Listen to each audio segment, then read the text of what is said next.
যে বলবো সেই পাঠটুকু তো করানো হয়ে গেছে। আজকে ডায়নামিক্সের পার্ট স্টার্ট হবে। স্ট্যাটিকের পার্টের মধ্যে মাত্র দুটো পয়েন্ট তোমাদের মাথায় রাখলে কাজ চলে যাবে। স্ট্যাটিকের পার্টে যে দুটো পয়েন্ট ছিল, একটা হচ্ছে ফার্স্ট 1 নম্বর পয়েন্ট, যদি কোনো বস্তুর ক্ষেত্রে এই যে প্রেশার এইচ গভীরতায় যদি যাও, ডেনসিটি যদি রো হয়, তাহলে হবে এইচ রো জি। মনে আছে রো কি ছিল? রো ছিল যে লিকুইডটা ছিল বা ফ্লুইডটা ছিল। ওই দরজাটা আটকাতে হবে, দরজাটা আটকে দাও। যদি যে লিকুইডটা ছিল এখানে রো ছিল, সেই লিকুইডের ঘনত্ব, এটা কার ঘনত্ব? লিকুইডের ঘনত্ব, লিকুইডের ঘনত্ব, ঠিক আছে, লিকুইডের ঘনত্ব। জি কি? জি এর মান হলো 9.8 মিটার পার সেকেন্ড স্কোয়ার। আর এইচ কি? এইচ হলো গভীরতা, এইচ হলো গভীরতা। এই যে তিনটে জিনিস, এই তিনটে জিনিস তোমাদের শুধুমাত্র জানতে হবে। P equals to H rho J. P কি ছিল? পি ছিল প্রেশার, এইচ গভীরতা, নিচে গেলে প্রেশার কত। একটু পর্দাটা নামিয়ে দিতে হবে, রিফ্লেকশন পড়ছে। হ্যাঁ, একটু টেনে দাও, তুমি ওদিক থেকে একটু টেনে দাও, ওটা ওদিক থেকে ওটা একটু টেনে দাও। হ্যাঁ যান, ঠিক আছে। পি ইজ ইকুয়ালস টু আমাদের এইচ রো জি আসে। এবার দেখো, আমি যদি বলি আরেকটা পয়েন্ট কি তোমাদের কাজে লাগবে, যে লিকুইডগুলো রয়েছে না, সেই লিকুইডের প্রত্যেকটা বিন্দুতে সমান প্রেশার ক্রিয়েট করবে। এই একটা পাত্র রয়েছে, এই পাত্রের মধ্যে এরকম একটা পয়েন্টে তুমি যদি খেয়াল রাখবে, প্রত্যেকটি দিক থেকে প্রত্যেকটা ডিরেকশনে ইকুয়াল প্রেশার ক্রিয়েট করে, ঠিক আছে। এবার আজকের যে টপিকটা স্টার্ট হবে সেটা হচ্ছে ফ্লুইড ডায়নামিক্স, অর্থাৎ ফ্লুইড মুভ করবে। আমি আগের দিন বলেছিলাম ফ্লুইড মুভ করা এমন না যে তুমি গাড়িতে করে নিলে আর এক জায়গা থেকে আরেক জায়গায় চালিয়ে নিয়ে গেলে আর ফ্লুইড চলছে। ফ্লুইড ডায়নামিক্সের ক্ষেত্রে আমাদের কিন্তু মাথায় রাখতে হবে, ফ্লুইড ডায়নামিক্স তখন ইউজ করব যদি ফ্লুইডটা একটা জায়গা থেকে আরেকটা জায়গায় নিজে ফ্লো করে। ফ্লুইড যদি একটা জায়গা থেকে আরেকটা জায়গায় নিজে ফ্লো করে, তাহলে আমরা সেখানে ফ্লুইড ডায়নামিক্স ইউজ করব। এবার ফ্লুইড ডায়নামিক্সের মধ্যে আমরা টোটাল দেখবে দুটো পার্ট বেশি পড়বো। একটা ফ্লুইড ডায়নামিক্সে দেখবে দুটো পার্ট নিয়ে বেশি আলোচনা করব। একটা পার্টে মেনলি শুধুমাত্র কনসেপ্টের ওপরে ম্যাক্সিমাম কাজবাজ চলে যাবে, আরেকটা পার্টে ফর্মুলার ওপরে ম্যাক্সিমাম কাজবাজ চলে যাবে। একটা হচ্ছে কনসেপচুয়াল পার্ট, আর একটা হচ্ছে গিয়ে ফর্মুলা বেস পার্ট।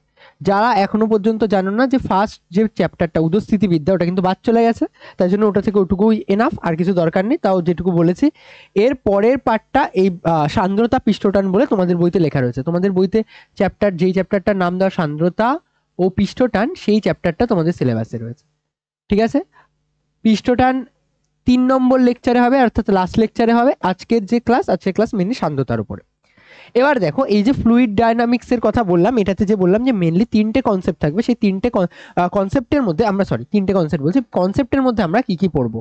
কনসেপ্টের মধ্যে আমরা পড়বো ধারাবাহিকতার সমীকরণ, ধারাবাহিকতার সমীকরণ, কতার সমীকরণ।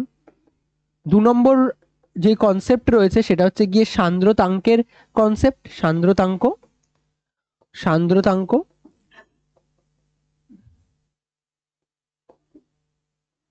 আর 3 নম্বর যে কনসেপ্টটা পড়বো সেটা হচ্ছে রেনল্ডস নাম্বার। কনসেপ্ট ওয়াইজ এ কটা আমাদের কনসেপ্ট পড়তে হয়, রেনল্ডস নাম্বার। আর একটা কনসেপ্ট এক্সট্রা আলাদা চ্যাপ্টার হিসেবে যেটা পড়বো সেটা হচ্ছে পৃষ্ঠটান, পৃষ্ঠশক্তি, ঠিক আছে। আর যখন ফর্মুলা বেস জিনিসের কথা বলবো, তখন দেখবে আজকেই পরপর ফর্মুলা আসবে। সবার ফার্স্ট হচ্ছে দেখবে একটা ভিসকোসিটির ফর্মুলা আসবে। ভিসকোসিটির ফর্মুলা এ ফিজিক্যালস to eta A DV dx হয়। কিভাবে আসে আজকে দেখবো, আর কেন আসে সেটাও দেখবো। 2 নম্বর আসে স্টোকস ল, 2 নম্বর আসে Stokes law. R 3 number as a সূত্র হিসেবে আসে বার্নৌলির নীতি, বার্নৌলির নীতি, ঠিক আছে। বার্নৌলির নীতি পরের দিন আমরা করব। তো আমাদের, আমি যেভাবে নর্মালি এই চ্যাপ্টারটা পড়াই সেটা সেভাবে করাচ্ছি না। কেন করাচ্ছি না? বইতে ফার্স্টে দেওয়া রয়েছে যেইভাবে, সেভাবে করাচ্ছি। বইয়ে ফার্স্টে দেখলাম দিয়ে দিয়েছে এই রেনল্ডস নাম্বার, স্টোকস ল, ফ্রিকশনের পার্টটা, তারপরে দিয়েছে বার্নৌলির নীতি, ধারাবাহিকতা সমীকরণ। এই কারণের জন্য পরে ওটা করাবো। আর লাস্ট দিন পৃষ্ঠটান, পৃষ্ঠশক্তি, ওটা লাস্টেই দেওয়া রয়েছে, তো কোনো সমস্যা নেই। আজকের মেন আমাদের টপিকের ফোকাস হবে যে ফ্লুইড কিভাবে কাজ করে, ফ্লুইডের ডায়নামিক্স আমরা কিভাবে পড়বো, ঠিক আছে। এবার শোনো, যতটা লিখতে পারছো লেখো, অলরেডি গ্রুপে পিডিএফ আপলোড করে দিয়েছে। এবার দেখো, আজকের যে 1 নম্বর লেকচারের মধ্যে সর্বফার্স্টে সান্দ্রতা। What is সান্দ্রতা? সান্দ্রতা হচ্ছে যদি কোনো তরল আর তরলের মধ্যে যে ঘর্ষণ বল ক্রিয়া করে সেটাকে আমরা বলি সান্দ্রতা। এর আগে তোমরা ঘর্ষণ পড়েছো এমনি নর্মালি। ঘর্ষণ কাকে বলতো? যদি কোনো একটা সারফেস রয়েছে আমাদের এরকম, আর এই সারফেসের ওপরে আমি মনে করো কোনো একটা বস্তুকে রাখলাম, একটা সারফেসের উপরে আমি মনে করো কোনো একটা বস্তুকে রাখলাম, এই বস্তুর ভর মনে করো এম, তাহলে এর নিচের দিকে ক্রিয়াশীল বল কত হবে? mg। এই সারফেসের যদি কোএফিসিয়েন্টের মান মিউ হয় তাহলে ফ্রিকশনের মান কত হতো? Mu mg। ঠিক আছে, এটা ছিল হচ্ছে ফ্রিকশনের কনসেপ্ট। আর এটা কার কার মধ্যে কাজ করতো? ওপরের যে পার্টটা ছিল সেটাও ছিল সলিড, ওপরের যে অবজেক্টটাকে রাখতাম সেটাও ছিল সলিড, আর নিচে যে সারফেস রেখেছিলাম সেই সারফেসটাও ছিল সলিড। আর সলিডের মধ্যে ফ্রিকশন বল কাজ করে। আমাকে নর্মালি একটা কোশ্চেনে কি অ্যান্সার করতে পারবে যে লিকুইডের মধ্যে ফ্রিকশন বেশি হবে নাকি কঠিনের মধ্যে ফ্রিকশন বেশি হবে? কঠিনের মধ্যে কিন্তু ফ্রিকশন বেশি হবে। আর আমরা সান্দ্রতা যখন পড়বো তখন দুটো লেয়ার অফ লিকুইড থাকবে, এই একটা মনে করো লেয়ার অফ লিকুইড, এই একটা মনে করো লেয়ার অফ লিকুইড। এই দুটো লিকুইডের মধ্যে একটা লিকুইড যদি আরেকজনের থেকে আগিয়ে যাওয়ার চেষ্টা করে, এদের মধ্যে দুজনের মধ্যে, এটা মনে করো ভেলোসিটি v1, এটা মনে করো ভেলোসিটি v2, এদের মধ্যে বলো আপেক্ষিক বেগ কত হবে? আপেক্ষিক বেগ কত হবে? v2 minus v1। এটা হবে আমাদের v2 মাইনাস v1। আপেক্ষিক বেগ যদি থাকে দুটো লেয়ারের মধ্যে, লিকুইড লেয়ারের মধ্যে, তাহলে সেক্ষেত্রে আমাদের যেটা কাজ করে সেটা হচ্ছে সান্দ্রতা। না না না, টাইম আলাদা মানে? হ্যাঁ হ্যাঁ, আসছি সেগুলোতে, ওগুলো পরে। আগে একদম বেসিক ভাবে ভাবো, যদি দুটো লিকুইডের মধ্যে কোনোভাবে রিলেটিভ ভেলোসিটি থাকে, একটা একটার আগে যাওয়ার চেষ্টা করে, তখন সেখানে কি ক্রিয়েট হয়? সান্দ্রতা বা ঘর্ষণ বলের কনসেপ্ট ক্রিয়েট হয়। এবার একটা জিনিস বলছি, এই যে চ্যাপ্টারটা না, এই চ্যাপ্টারটা মোস্ট কনফিউজিং চ্যাপ্টার। দেখবে তুমি যদি বলো যে টাফ কোনটা বইয়ের মধ্যে সব থেকে, তাহলে সব থেকে বেশি টাফ চ্যাপ্টার আমি বলবো রোটেশনাল মেকানিক্স। রোটেশন সব থেকে টাফ। যদি বলো কনফিউজিং চ্যাপ্টার কোনটা, সব থেকে বেশি এটা কনফিউজিং চ্যাপ্টার। এবার কেন কনফিউজিং চ্যাপ্টার? কোথায় কোন ফর্মুলা বসাতে হবে, কোথায় কোন ফর্মুলা দিয়ে অঙ্ক করতে হবে, ম্যাক্সিমাম এই চ্যাপ্টারে এটা নিয়ে প্রবলেম হয়। আর আমাদের ট্রাই করতে হবে যতটা দূর পর্যন্ত ভালোভাবে বুঝতে হবে কখন কোনটা ইয়ে হয়ে যায়।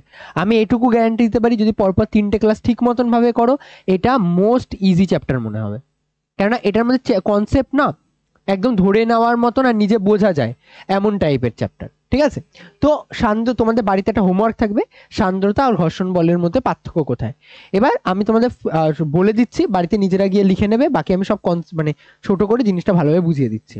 যদি দুটো তরলের লেয়ারের মধ্যে রিলেটিভ ভেলোসিটি থাকে তখন কি কার কনসেপ্ট আসে? দুটো যদি তরলের লেয়ারের মধ্যে, তখন আসে সান্দ্রতা। দুটো যদি কঠিন লেয়ারের মধ্যে কাজ করে ফ্রিকশন, তাহলে তাকে বলা হয় ঘর্ষণ। ঠিক আছে, এবার দেখো আমি এখানে একটা অবজেক্টকে রাখলাম, এই অবজেক্টটার ভর মনে করো আমাদের m, আর এটা নিচের দিকে যে বলটা কাজ করবে সেটা mg।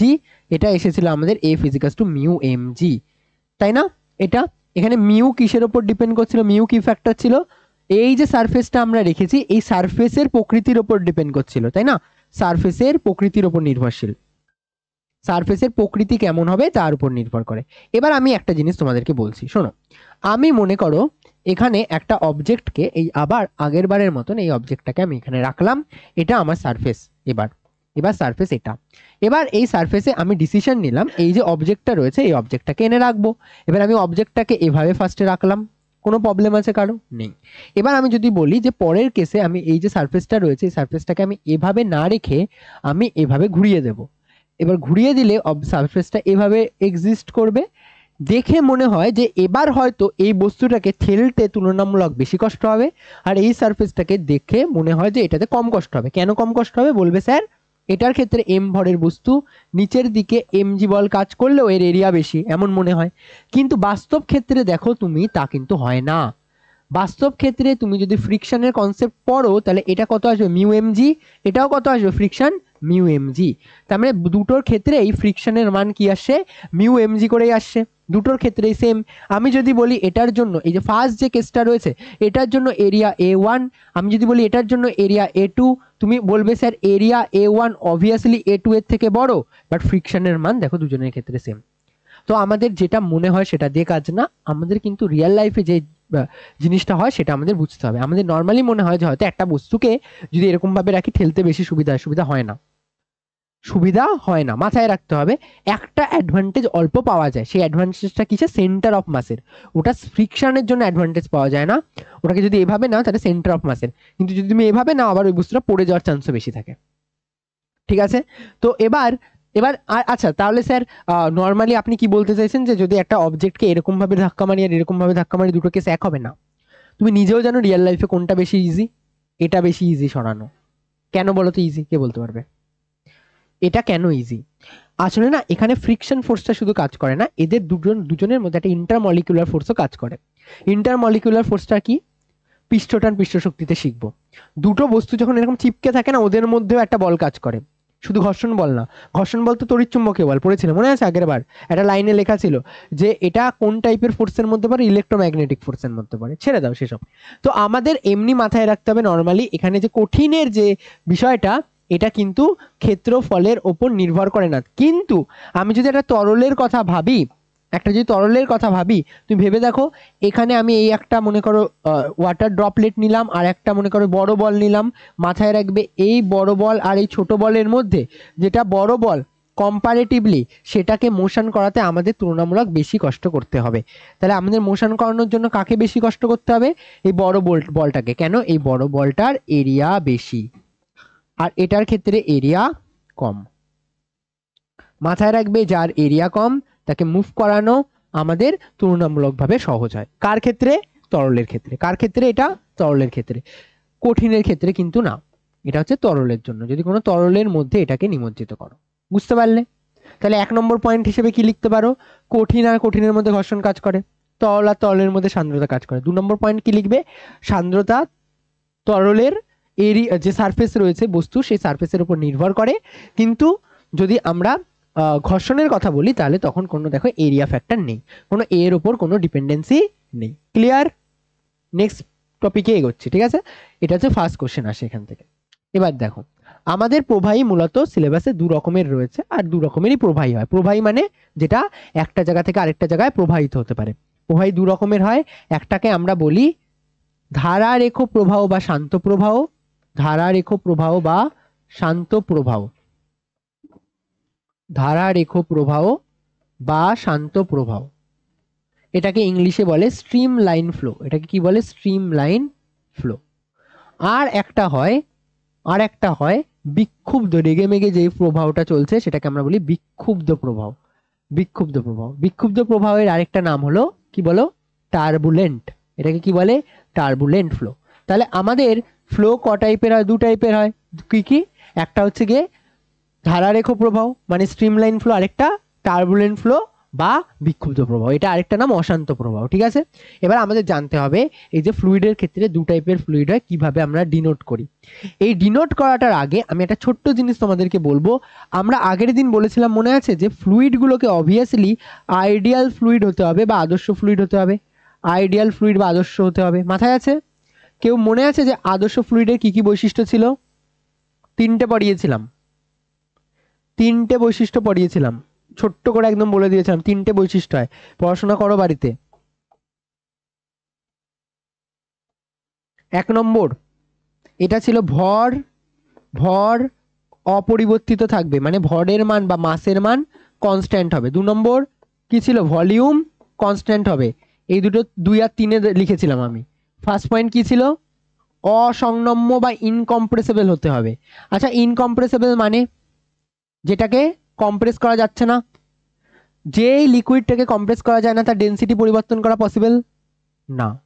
তুমি যদি জোর করে যদি চাপই না দিতে পারো তাহলে ওটার ক্ষেত্রে কিন্তু কোনোভাবে ঘনত্ব পরিবর্তন করা সম্ভব নয়। এটার ক্ষেত্রে এটাও মাথায় রাখবে যে ঘনত্ব পরিবর্তন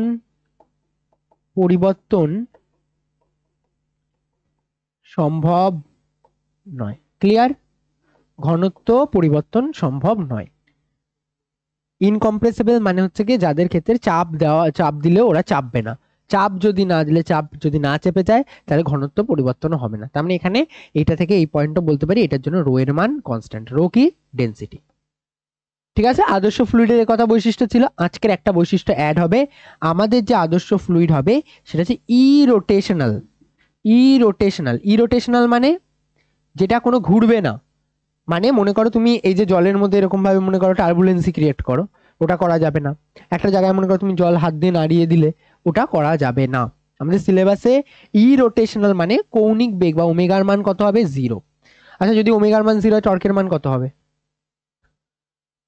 যদি কৌণিক বেগ 0 হয়, মাথায় রাখবে 0ই হয়। যদি কোনো জায়গায় লিনিয়ার মোশন থাকলে উৎপন্ন হয় ফোর্স, আর কোথাও যদি অ্যাঙ্গুলার মোশন বা রোটেশনাল মোশন স্টার্ট হয় তখন হয় টর্ক। তার মানে এটার ক্ষেত্রে মাথায় রাখবে টর্ক, যেটাকে আমরা টাউ দিয়ে রিপ্রেজেন্ট করি, এটাও হয় 0। যা এখানে করিয়ে দেবো সব ইনফরমেশন আমি এখানে অ্যাড করে দিচ্ছি। একটা লাইনও দেখবে বইয়ের থেকে তো কম পাবে না, বেশি পাবে। যা যা এখানে অ্যাড করব, বারবার বলছি এই টপিকটা ভালোভাবে বাড়িতে গিয়ে একবার পড়বে, দেখবে বইয়ের কোনো লাইন বাদ যায়নি। চলো চেঞ্জ করব। এটা ইরোটেশনাল মানে হলো গিয়ে ওমেগা এর মান 0 হবে। আমাদের সিলেবাসে যেটা আইডিয়াল ফ্লুইড, এখানেও আইডিয়াল ফ্লুইড পড়তে হবে। আর এখানে আইডিয়াল ফ্লুইডের বৈশিষ্ট্য হচ্ছে গিয়ে এরা ইরোটেশনাল হবে, অর্থাৎ ওমেগার মান 0 হবে বা টর্কের মান 0 হবে। ক্লিয়ার? চলো পরের টপিকে এগোই। নেক্সট বলছে যে আমরা যে প্রবাহটা দু রকমের বললাম, একটা হচ্ছে ধারারেখ বা স্থরিত বা শান্ত প্রবাহ, ল্যামিনার বা স্ট্রিমলাইন বা স্টেডি ফ্লো, এই জিনিসটাকে কি বলে? মনে করো আমি জিনিসটা বোঝানোর আগে একটা ছোট্ট জিনিস বলছি। মনে করো আমার এখানে ছোট্ট ছোট্ট বাচ্চা বাচ্চা কথাবার্তা, এখানে তিনটে মনে করো বাচ্চা রয়েছে। একজনের নাম মনে করো লুলু, একজনের নাম মনে করো মুনু, আর একজনের নাম মনে করো টুনু। তিনটে যাচ্ছে, তিনটে সাইকেল চালিয়ে চালিয়ে ঠিক করেছে আজকের এই রাস্তা থেকে যাবে। এবার তুমি কি বারণ করবে? বলবে হ্যাঁ, হাত পা কেটে গেলে বাবা থাক। কিন্তু আমি যদি এখানে ওকে পাঠাই, এখানে মনে করো ও একটা, এইটা হচ্ছে কি ওর রাস্তা, এরকম একটা ক্রস সেকশনাল টিউব রয়েছে, এটা হচ্ছে কি ওর রাস্তা।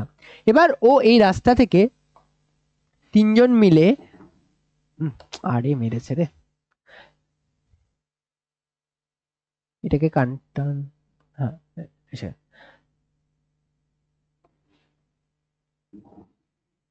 এটা ছিল না,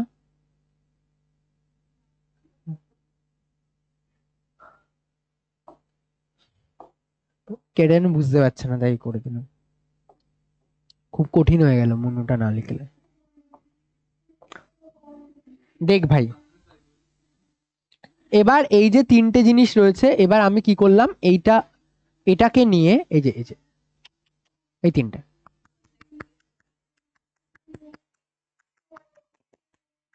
এভাবেই তো যাবে এখানে। আরে ভাই এত, এখানে আমি তিনটে পয়েন্ট সিলেক্ট করলাম। ফার্স্ট পয়েন্ট সিলেক্ট করলাম এটা এ, এটা বি, এটা সি।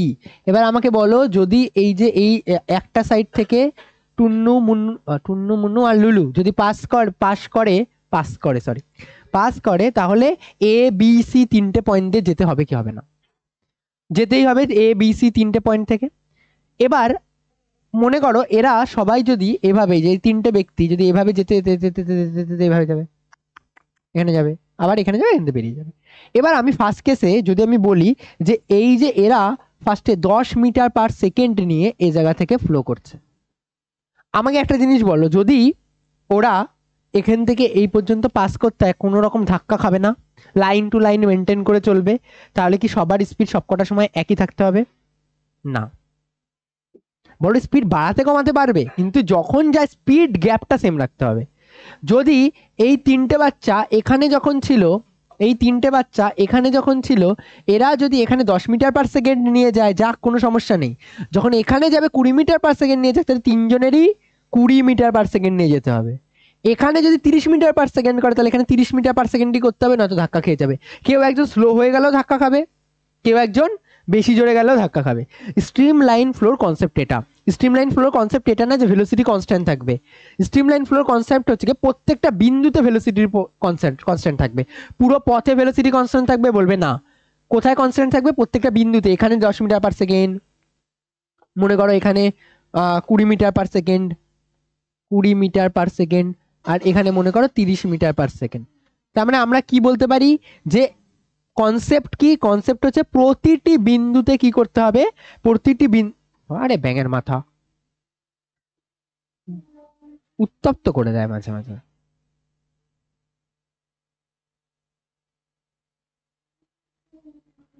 চলো যেটা বলছিলাম, এ কি তাও তো চলে না, দাঁড়িয়ে গেল কেন?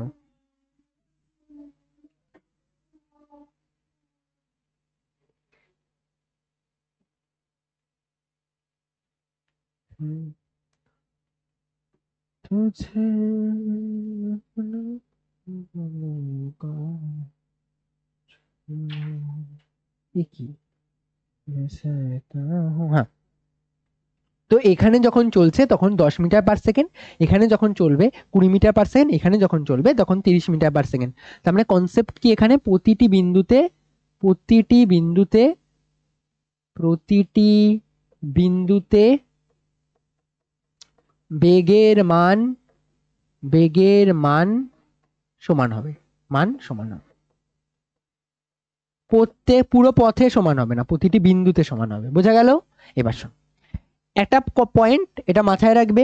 আচ্ছা, আমাদের সিলেবাসে মেনলি স্ট্রিমলাইন ফ্লোর কথাই বলে, কিন্তু পড়তে পড়তে দেখবে আবার কখনো কখনো টার্বুলেন্ট ফ্লোর কথা বলে। ওরা কি বলে তুমি কিছুই বোঝার দরকার নেই, বলবে এখানে ফ্লুইডের কথাই বলে। বইয়ে লেখা রয়েছে যে স্ট্রিমলাইন ফ্লোর কথা পুরো রাস্তায় বলা হয়, বাট সত্যি কথা বলতে গেলে যখন পড়তে পড়তে বুঝবে মাঝে মাঝে কি কি অ্যাড করে দিয়েছে, টার্বুলেন্ট। এবার দেখো ইম্পর্টেন্ট কথা, এখানে এই কোশ্চেনটা বারবার দেয়, একটা বেকার কোশ্চেন। দুটো ধারারেখ প্রবাহ কেন পরস্পরকে ছেদ করতে পারে না? তোমরা বাড়িতে এটা লিখবে, আমি এখানে বুঝিয়ে দিচ্ছি। শোনো, মনে করো একটা ফ্লুইড এভাবে এভাবে যাচ্ছে, এই লেয়ারের ভেলোসিটি হলো 10 মিটার পার সেকেন্ড, এই লেয়ারের ভেলোসিটিও হলো 10 মিটার পার সেকেন্ড। এটাকে আমরা কি বলি? এটাকে আমরা কি বলি? স্ট্রিমলাইন ফ্লো বা শান্ত প্রবাহ, আরামসে যায়। এবার মনে করো একটা ফ্লো এরকম যাচ্ছে, আরেকটা ফ্লো এরকম যাচ্ছে। এই ফ্লোটার নাম আমরা কি দেব? এই ফ্লোটার আমরা নাম দেবো টার্বুলেন্ট, তাই তো? আরে না রে ভাই, এটাকে আমরা নাম জানি না কি হয়েছে। এটা কেন বেগের কোনো কনসেপ্টই বলেনি যে কোথায়কার ভেলোসিটি কি, ভেলোসিটি চেঞ্জের কথা বলেনি। আমরা যদি ধরে নিই এটা স্ট্রিমলাইন ফ্লো, তাহলে ভেবে দেখো এই পয়েন্টে এই পয়েন্টে এই পয়েন্টে যে স্পর্শকটা টানবো, সেই স্পর্শকটা না এই বিন্দুতে বেগ নির্দেশ করে। খুব সহজ ব্যাপার, শোনো। মনে করো তোমাকে বললো এভাবে ফ্লুইড ফ্লো হচ্ছে, এই পয়েন্টটাতে ডিরেকশন কোন দিকে, ঠিক আছে? এই পয়েন্টটাতে বেগের ডিরেকশন কোন দিকে, তুমি কি করবে? এই পয়েন্টটাতে একটা স্পর্শক টানবে। তুমি যদি এই পয়েন্টটাতে একটা স্পর্শক টেনে দাও, এটাই হলো গিয়ে ডিরেকশন। আচ্ছা, আমাকে বলো এটাতে আমার এখানে যদি আমি একটা পয়েন্ট দিই, তাহলে এই পয়েন্টের ডিরেকশন কোন দিকে হবে? বলে এই পয়েন্টে স্যার আপনি একটা স্পর্শক টানুন। বুঝতে পারলে? যেই পয়েন্টে ফ্লুইডের ডিরেকশন চাইবে সেই পয়েন্টে তুমি কি করবে? একটা স্পর্শক টানবে। এবার আমাদের এই পয়েন্টে ফ্লুইডের ডিরেকশন চেয়েছে, কোন পয়েন্টে? এই পয়েন্টে। আমরা এই পয়েন্টে ফ্লুইডের ডিরেকশন চাওয়া মানে আমরা এই পয়েন্টে একটা স্পর্শক টানলাম। কোন রেখাটাকে কনসিডার করে? এই রেখাটাকে কনসিডার করে। সিমিলার ভাবে এই রেখাটাকে কনসিডার করে একটা লাইন আসবে না? হ্যাঁ কি না? এবার মনে করো রিতেশের দুটো গার্লফ্রেন্ড, ঠিক আছে?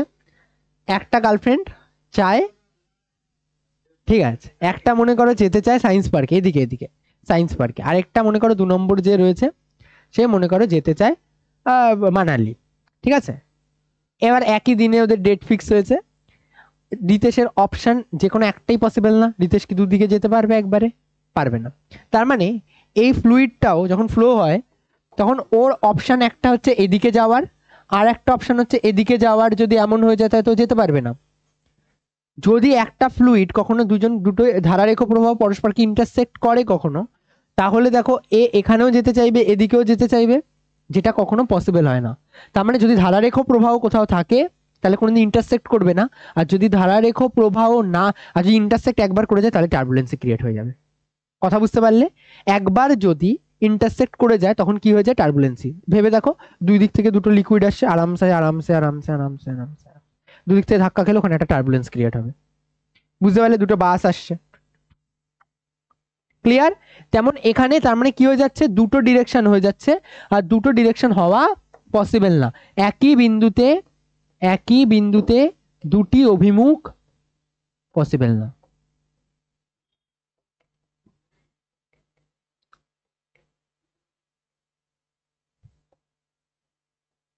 পসিবল না। চেঞ্জ করব টপিক, লিখতে পারবে এটা কেন পসিবল? যদি দুটোর দিকে, তাহলে দুটো দিকেই যেতে হতো, যেটা পসিবল না। এবার আজকের এটা আবার বদমাশি করা শুরু করেছে।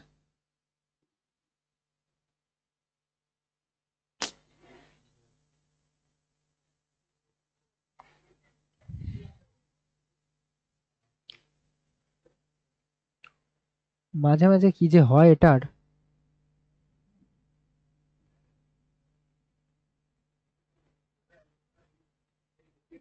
চেঞ্জ করছে। হ্যাঁ, বিক্ষুব্ধ প্রবাহ বা অশান্ত প্রবাহ কাকে বলছে?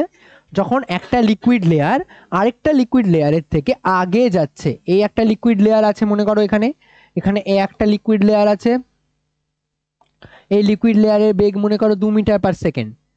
আর এই নিচে একটা লিকুইড লেয়ার রয়েছে, এই লিকুইড লেয়ারটার মনে করো বেগ হলো 4 মিটার/সেকেন্ড। এবার স্বাভাবিকভাবে কি হবে, একটা লিকুইড, এই লিকুইড লেয়ারটা আগে যাওয়ার চেষ্টা করবে। একটু এঁকে দেখাচ্ছি শোনো। এখানে এই লিকুইড লেয়ারটা স্মুথলি যাচ্ছিল, নিচের থেকে এই লিকুইড লেয়ারটা যখন আগে এগিয়ে যাওয়ার চেষ্টা করবে, এদের দুজনের মধ্যে কি রয়েছে, টাচে রয়েছে। তখন ওরা কি বলবে, বলবে তুই একা একা আস্তে আস্তে যাবি, যাওয়াচ্ছি তোকে, দাঁড়া। ভেবে দেখো, এই লিকুইড লেয়ার, এই লিকুইড লেয়ার, এই লিকুইড লেয়ারটা আস্তে আস্তে আছে, এই লিকুইড লেয়ারটা আগে যাওয়ার চেষ্টা করছে। কি করবে বলতো, এই লিকুইড লেয়ারটাকে একে টানার চেষ্টা করবে না ফ্রিকশন দিয়ে? যখনই টানার চেষ্টা করবে, এটা তো অতটা স্পিড মেনটেন করতে পারছে না, কি করবে, এরকম ঘুরিয়ে যাবে। বুঝতে পারলে? ওকে টান নিয়ে নেবে, আর ঢেউ এইভাবে উৎপন্ন হয়। এই যে লিকুইড লেয়ার, এটা তো যেতে পারছে না অতটা স্পিডে, এ এগিয়ে গেল। এবার এ যেহেতু ফ্রিকশনের জন্য আটকে গেল, ওকেও টানতে চায়, ওকেও টেনে নিয়ে যেতে চায়, টানতে পারছে না, এরকম ভাবে বেঁকে যায়। বুঝতে পেরেছো? তখন কি তৈরি হয়, ওখানে টার্বুলেন্স ক্রিয়েট হয়, ওটাকে আমরা বলি টার্বুলেন্ট ফ্লো। টার্বুলেন্স ক্রিয়েট হয়। আচ্ছা, টার্বুলেন্ট ফ্লোর ক্ষেত্রে ওমেগার মান জিরো কি জিরো না? জিরো না। এবার তুমি পড়তে পড়তে এত, এই যে একটু আগে আমি বললাম না যে আমাদের সিলেবাসে ইরোটেশনাল ফ্লুইড আছে, কিন্তু না কোনো ফ্লুইডই পারফেক্টলি না ইরোটেশনাল হয় না, কোনোদিনই হবে না। তুমি দেখো নিচে কেন হবে না, সেটার কারণটা কি জানো? সেইটার কারণটা আমরা এবার পড়বো, that is call velocity profile. Velocity profile বুঝতে হবে, ভেলোসিটি প্রোফাইল করা কি। চলো দেখি ভেলোসিটি প্রোফাইল কি। এটা ক্লিয়ার? যদি নির্দিষ্ট বেগ নিয়ে যেতে থাকে প্রত্যেকটা বিন্দুতে, তাহলে একটা বিন্দু একটা লাইন বরাবর যখন টানবে, ওই বিন্দুতে যদি সেম বেগ থাকে তাহলে সেটা হচ্ছে ধারারেখ প্রবাহ বা স্ট্রিম লাইন ফ্লো। কিন্তু যদি না সেম বেগ থাকে তাহলে সেটা টার্বুলেন্ট ফ্লো। ক্লিয়ার? এবার সংকট বেগ। এবার ভাবো, দুটো লেয়ার যখন দুজনের মধ্যে যাচ্ছে, সবসময় কি টার্বুলেন্সি ক্রিয়েট করে? হবে না। তুমি বললে স্যার আরামসে আরামসে যাচ্ছে, একটু একটু এদিক ওদিক তো হবেই। দেখবে সবসময় কি হয়, আরে ভাই এটা সারফেস, শোনো এটা সারফেস, এটা মাটি। তোমরা নিজেরাই একটু আগে কিন্তু সবাই বলেছো এটা কঠিন, তাই না? এর ওপর একটু আগেই বলেছো কঠিন আর কঠিনের মধ্যে, আমাকে বলো কঠিন আর কঠিনের মধ্যে ঘর্ষণ বেশি না তরল আর তরলের মধ্যে ঘর্ষণ বেশি? আবার কঠিন আর তরলের মধ্যে ঘর্ষণ বেশি না তরল আর তরলের মধ্যে ঘর্ষণ বেশি? কঠিন, যেখানে কঠিন থাকবে তার মধ্যে ঘর্ষণ বেশি। তার মানে আমার যদি এখানে যে লিকুইড লেয়ার, যেই লিকুইডগুলো একদম নিচের দিকে থাকবে না, সেই লিকুইড লেয়ারগুলোর ভেবে দেখো তো কঠিনের সাথে টাচে যাবে, তাই জন্য এদের ভেলোসিটি অতটা বাড়তে পারবে না। কিন্তু উপরে যত লেয়ার বাড়তে থাকবে তত ওদের, যেহেতু তরলের সাথে লেয়ার ধাক্কা খাচ্ছে, তার ফলে স্পিড বাড়াতে পারবে। তার মানে আমি বলতে পারি এটা যদি আমাদের বেস হয় বা এটা যদি আমাদের ভূমি হয়, তাহলে আমরা বলতে পারি যে যদি যদি এটা 1 মিটার/সেকেন্ড নিয়ে যায়, তাহলে এটা আস্তে আস্তে বাড়াতে থাকবে স্পিড, ধীরে ধীরে ধীরে ধীরে, হলে হলে মুস্কুরাতে হুয়ে, তাই না? আস্তে আস্তে আস্তে আস্তে এ কি করবে, এর স্পিড বাড়াতে থাকবে, তাই না? এবার এবার একটা জিনিস ভাবো, টার্বুলেন্সটা ক্রিয়েট হওয়ার চান্স কোথায় বেশি, উপরে না নিচে? নিচে। কেন, দুটো লিকুইড লেয়ারের মধ্যে, তাই তো? এরকম মনে হয় তো না, টার্বুলেন্সটা ক্রিয়েট হওয়ার চান্স সেখানে বেশি যেখানে দুটো লিকুইড লেয়ারের মধ্যে ভেলোসিটির গ্যাপ বেশি। যেমন এখানেও যা টার্বুলেন্স ক্রিয়েট হওয়ার চান্স আছে, প্রত্যেকটা জায়গায় টার্বুলেন্স ক্রিয়েট হওয়ার চান্স সেম। আবার বলছি শোনো, এখানে প্রত্যেকটা পয়েন্টে টার্বুলেন্স ক্রিয়েট হওয়ার চান্স সেম, কেননা এই যে এইখানেতে জিরো, কোনো কিছু নেই, এদের মধ্যে গ্যাপ কত বলো? 1। এদের মধ্যে গ্যাপ কত? 1। এদের মধ্যে 1, এদের মধ্যে 1, এদের মধ্যে 1। এবার আমরা যখন ফিজিক্সে এইটাকেই না স্ট্রিম লাইন মেনে চলি, আসলে কিন্তু স্ট্রিম লাইন না, এদের মধ্যে ভেলোসিটি ডিফারেন্স আছে, বাট তা সত্ত্বেও আমরা এটাকে স্ট্রিমলাইন মেনে চলি। কেন? ভাবি যে দুটো লেয়ারের মধ্যে যে ভেলোসিটি গ্যাপটা রয়েছে ওটা প্রত্যেকটা জায়গায় সেম। বুঝতে পারলে? যেটা এটা কিন্তু আদৌ স্ট্রিমলাইন না, কিন্তু আমাদের সিলেবাসে এটাই স্ট্রিমলাইন পড়তে হয়। তুমি সারা জায়গায় বইয়ের কোথাও লেখা নেই যেটা স্ট্রিমলাইন, এটাকে টার্বুলেন্ট দিয়েই লেখা।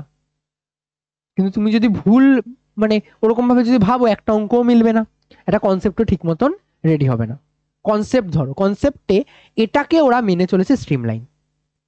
টার্বুলেন্ট কোনটাকে মেনেছে? যদি এরকম হয় এটা 1 আর এটা যদি 5 হয়ে যায় আর তারপরটা যদি আবার 6 হয়ে যায়, তার মানে এদের দুজনের মধ্যে একটা বড় গ্যাপ ক্রিয়েট রয়েছে। আর এটার জন্য ভেলোসিটি প্রোফাইল পড়াবো ভালোভাবে। চলো আগে দেখে নিই সংকট বেগ মানে কি। মনে করো একটা স্ট্রিমলাইন ফ্লো ছিল, যে স্ট্রিমলাইন ফ্লোটা না আরামসে আরামসে যাচ্ছিল, দুটো লিকুইড লেয়ার, এই একটা লিকুইড লেয়ার আর এই একটা লিকুইড লেয়ার যদি একদম ঠিকঠাক সুন্দরভাবে চলতে থাকে তাহলে সেটাকে আমরা বলি স্ট্রিমলাইন ফ্লো, স্ট্রিমলাইন। এবার যখনই আমি দেখলাম দুটো লেয়ারের মধ্যে একটা গ্যাপ ক্রিয়েট হয়ে গেল, এখানে একটা লেয়ার রয়েছে আর এখানে একটা লেয়ার রয়েছে, এদের দুজনের মধ্যে যদি ভেলোসিটি ডিফারেন্স ক্রিয়েট হয়, এটা যদি ভি, এটাতেও ভি থাকলে কোনো প্রবলেম নেই। এবার এটাতে আমরা দেখলাম এটাতে যদি ভি এ হয় আর এটাতে যদি ভি বি হয়, মানে দুটোর যদি লেয়ারের মধ্যে যদি একটা ভেলোসিটি ডিফারেন্স থাকে, তাহলে সেটাকে আমরা কি নাম দেবো? Turbulent flow. এটার নাম কি ছিল? টার্বুলেন্ট। এটা হলো আমাদের টার্বুলেন্ট ফ্লো। ক্লিয়ার? তাহলে কোনটা স্ট্রিমলাইন কোনটা টার্বুলেন্ট, ক্লিয়ার? এবার শোনো, আমি একটা নির্দিষ্ট বেগ এমন আসবে না যে যতটা বেগের ডিফারেন্স থাকলেই এই দুটো লিকুইড লেয়ারের মধ্যে একটা নির্দিষ্ট বেগের ডিফারেন্স থাকলেই তো টার্বুলেন্ট হওয়া স্টার্ট করবে, এটাকে আমরা বলছি স্ট্রিমলাইন। এই যে দুটো ভেলোসিটি লেয়ারের মধ্যে একটা নির্দিষ্ট মান আছে, তো যে মানটার পরে গিয়ে এই শান্ত প্রবাহগুলো অশান্ত হয়ে যাবে। একটা লিকুইড লেয়ার আর এই একটা লিকুইড লেয়ারের মধ্যে একটা বড় গ্যাপ দরকার, যেই গ্যাপটা পেলেই ওরা টার্বুলেন্ট হচ্ছে, যেই বেগটার পরে গিয়ে ওরা টার্বুলেন্ট হয় ওটাকে বলা হয় ক্রিটিক্যাল ভেলোসিটি বা সংকট বেগ। তোমরা সংকট বেগের সংজ্ঞা খুবই ইজি, যেই বেগে, তোমার জন্য বলছি, যেই বেগে কোনো স্ট্রিমলাইন ফ্লো টার্বুলেন্টে পরিণত হয় তাকে বলে। তোমরা কি লিখবে? যেই বেগে কোনো শান্ত প্রবাহ অশান্ততে পরিণত হয়। ঠিক আছে? At which velocity streamline flow move into turbulent flow, that is called critical velocity. আর স্ট্রিমলাইন যারা ইয়েতে লিখবে কি বলবে? যখন যখন যে বেগে শান্ত প্রবাহ, বা যদি কেউ সুন্দর করে লিখতে চাও ধারারেখ লিখবে, লেখো। যে বেগে ধারারেখ প্রবাহ অশান্ত হয়ে পড়ে, অশান্ত হয়ে পড়ে তাকে তাকে সংকট বেগ বলে, তাকে সংকট বেগ বলে। ক্লিয়ার? তাকে সংকট বেগ বলে। বলো বলো, সংকট বেগ তার মানে কাকে বলে? যেই ভেলোসিটিতে কোনো স্ট্রিমলাইন ফ্লো টার্বুলেন্ট ফ্লোতে পরিণত হয়। একবার স্ট্রিমলাইন টার্বুলেন্টে পরিণত হলো, তার মানে সেটা সংকট বেগে রিচ করে গেছে, তারপরেই হবে। ঠিক আছে? এরপরে সান্দ্রতা। তুমি এত সময় ধরে যা যা বুঝলে দুটো লেয়ারের মধ্যে আপেক্ষিক বেগ যা যা বুঝলে, মডিউলেরই পার্ট তো এটা, তাই জন্য এখান থেকে এই জিনিসটা কমপ্লিট করবে। এইচডব্লিউ মডিউল আজকের পাবে না, নেক্সট ক্লাসে পাবে। পিডিএফটা এই জন্য পেয়ে গেছো, আগে আগে দিয়ে দিয়েছি। ঠিক আছে? মডিউলটা যেটা হার্ড নোট, ওটা কেন তোমরা আবার গালাগালি করবে যদি এরকম কালো কালো আসে। ঠিক আছে? গতিবেগ পরিলেখ বা ভেলোসিটি প্রোফাইলকে ভালোভাবে বুঝবে। মনে করো এখানে আমি কতগুলো লিকুইড লেয়ার আঁকছি। ঠিক আছে? ভালোভাবে শুনবে। আমি বললাম এর ভেলোসিটি প্রোফাইল করতে, আমি বলে দিলাম এটা ভেলোসিটি v1, এটা ভেলোসিটি v2, এটা ভেলোসিটি v3, এটা ভেলোসিটি v4। আমি ধরে নিলাম এটা h1 উচ্চতায় রয়েছে, এটা সারফেস থেকে h2, এটা h3 আর এটা h4 এভাবে রয়েছে। আর তোমাকে বললো এদের দুজনের মধ্যে ভেলোসিটি প্রোফাইল করতে। প্রোফাইলিং বোঝো তো? দুজনের মধ্যে ম্যাচ করানো। প্রোফাইল যে পরপর দুজনের মধ্যে হতে হবে এমন কোনো মানে নেই, এদের দুজনের মধ্যেও পসিবল। প্রোফাইল মানে হচ্ছে গিয়ে তোমার যখন বিয়ে হবে দেখবে প্রোফাইল ম্যাচ করায়। প্রোফাইল ম্যাচ করানো মানে হচ্ছে তোমার সাথে আর তার সাথে, যার সাথে তোমার বিয়ে হবে, তাদের দুজনের মধ্যে দেখবে একদম কিছু হ্যাঁ যে বললো কি পুষ্টি, তো সব মেলানোর চেষ্টা করবে, ওটাকে বলা হয় প্রোফাইলিং করা। ঠিক আছে? ঠিক আছে? তো তোমার যে এদিকে এদিকে আবার ম্যারেজ প্রোফাইলে চলে গেছে ওরা এদিকে। এখানে গতিবেগ পরিলেখ হচ্ছে ভেলোসিটি প্রোফাইল। ভেলোসিটি প্রোফাইল মানে হলো যতটা এদের দুজনের মধ্যে বেগের পরিবর্তন হয়েছে, বেগের পরিবর্তন হয়েছে যতটা, বেগের পরিবর্তন হয়েছে যতটা, ডিভাইডেড বাই কত, ডিভাইডেড বাই উচ্চতার পরিবর্তন। কত কি? উচ্চতার পরিবর্তন বা গভীরতার পরিবর্তন, যেটা তুমি বলবে বলো। এবার শোনো বেগের পরিবর্তন কত হয়েছে? v4 minus v2, v4 minus v2 divided by এদের উচ্চতার পরিবর্তন কতটা হয়েছে? h4 minus h2। কোনো প্রবলেম নেই। এবার অনেকে অশান্তি করবে, বইতে তো স্যার, হোরে ব্যাঙের মাথা, এটা বইয়ে তো স্যার এভাবে দেওয়া নেই। বইয়ে কিভাবে দেওয়া রয়েছে করিয়ে দিচ্ছি, আরো ভালোভাবে বুঝতে পারবে বইয়েরটা। মেন কনসেপ্ট একবার যদি ক্লিয়ার হয়ে যায় তারপরে বইয়েরটা, তারপরে তো মাস্টার লাগেও না। এই দেখো, মনে করো এখানে একটা বস্তুর ভেলোসিটি লেটস সে ভি, আমাকে বলো উপরে গেলে ভেলোসিটি বাড়বে কি বাড়বে না। আমি একটা র্যান্ডম ভেলোসিটি নিয়েছি, বাড়বে কি বাড়বে না, উপরে উচ্চতা বাড়ার সাথে বাড়বে। এবার এইখানে আমি মনে করলাম খুব কাছাকাছি পয়েন্ট নিয়েছি, খুব কাছাকাছি পয়েন্ট নেওয়া মানে এই যে গ্যাপটা এটা খুব ছোট মানে ডিএক্স, খুব কাছাকাছি যদি আরেকটা লেয়ার নিই তাহলে তাদের দুজনের মধ্যে গ্যাপ খুব কম হবে আর সেই মানটা হবে ডিএক্স। কারো কোনো প্রবলেম আছে? নেই। এবার শোনো, আমি বলতে পারি যেহেতু অল্প গ্যাপে উঠেছে তার মানে ভেলোসিটিও স্যার অল্পই বাড়বে, তাই তো? ভেলোসিটি অল্প বাড়বে আর অল্প বাড়া মানে ডিভি বাড়বে, আগে ভি ছিল এখন ভি প্লাস ছোট্ট বেড়েছে সেটা হচ্ছে ডিভি। বলো বেগের পরিবর্তন কত হয়েছে? বেগের পরিবর্তন, বেগের পরিবর্তন হয়েছে V plus DV minus V, that means DV. উচ্চতা ডিএক্স, এটুকুই তো। এবার বলো এটার জন্য বেগের এই যে এই জিনিসটাকে বলা ভেলোসিটি প্রোফাইল করা বা বেগের নতিমাত্রা বের করা। কি করা? বেগের নতিমাত্রা বের করা। কারা কারা একদম প্রথম দিন ছিলে আর বলেছিলাম নতিমাত্রা মানে নিচে সবসময় লেন্থ দিয়ে ভাগ করতে হয়? মনে আছে বলেছিলাম নতিমাত্রা যেখানে দেখবে নিচে লেন্থ দিয়ে ভাগ করে দেবে, তাহলে এটার ক্ষেত্রে লেন্থ দিয়ে ভাগ করবে ডিভি বাই ডিএক্স, এটাকেই বলে ভেলোসিটি প্রোফাইলিং করা।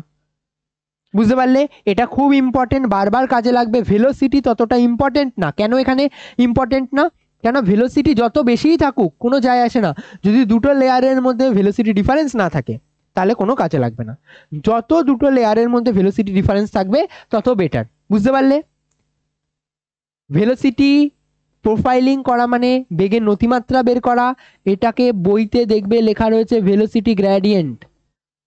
ভেলোসিটি গ্র্যাডিয়েন্ট কি সংজ্ঞা লিখতে পারবে? একক দৈর্ঘ্যে বেগের যে পরিমাণ বৃদ্ধি পায়। খুব সহজ কনসেপ্ট। এটাকে এক করে দাও, এটাকে তো বেগেরই পরিবর্তন না, তো কি বলবে? একক দৈর্ঘ্যে বেগের যে পরিমাণ পরিবর্তন ঘটে তাকে বলা হয় বেগের নতিমাত্রা। ক্লিয়ার? ইউনিট বলে ফেলো তো।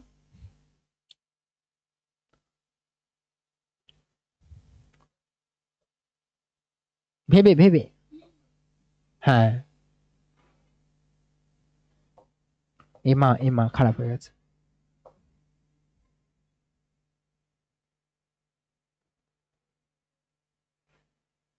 বাহ,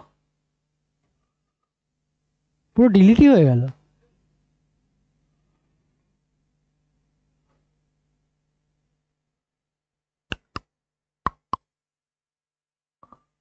এই জন্যই না এটার সাথে এই সিস্টেমটা অ্যাড করে না, এটা আলাদাভাবে রাখি, কোনদিন সব উড়ে যাবে।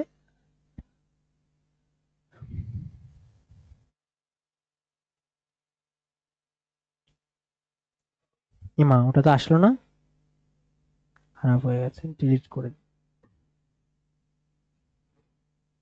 আরেকবার অন করে দেখি, না হলে আগের ইয়েটা খুলবো, ওর পর থেকে পড়বে, খুলবে না।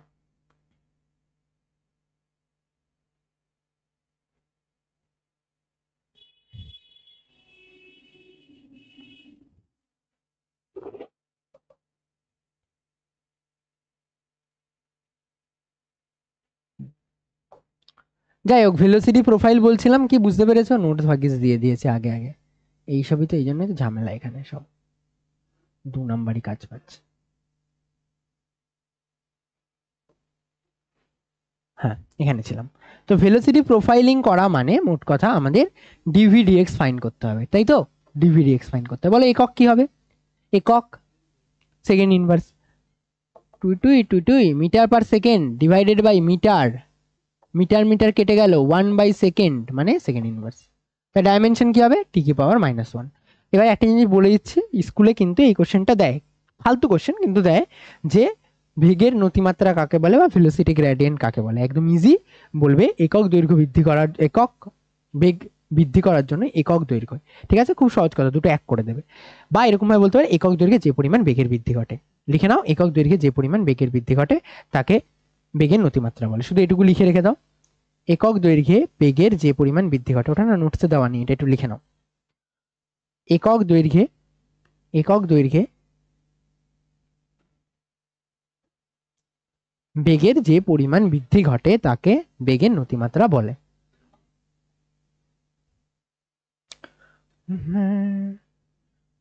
চেঞ্জ করবো এটা।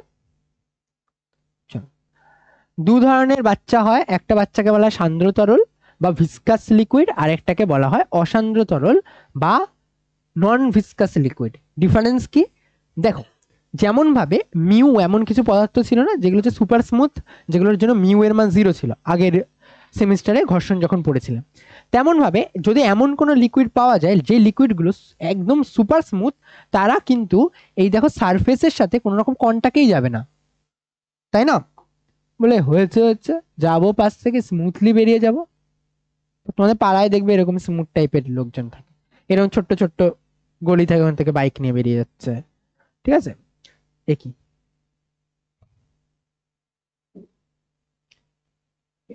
এবার এই যে পার্টটুকু, এই পার্টটুকু বা এই পার্টটুকু দেখো, এদের দুজনের মধ্যে পুরোপুরি একদম কারোর সাথে কোনো না আটকে ছাটকে চলে যাচ্ছে।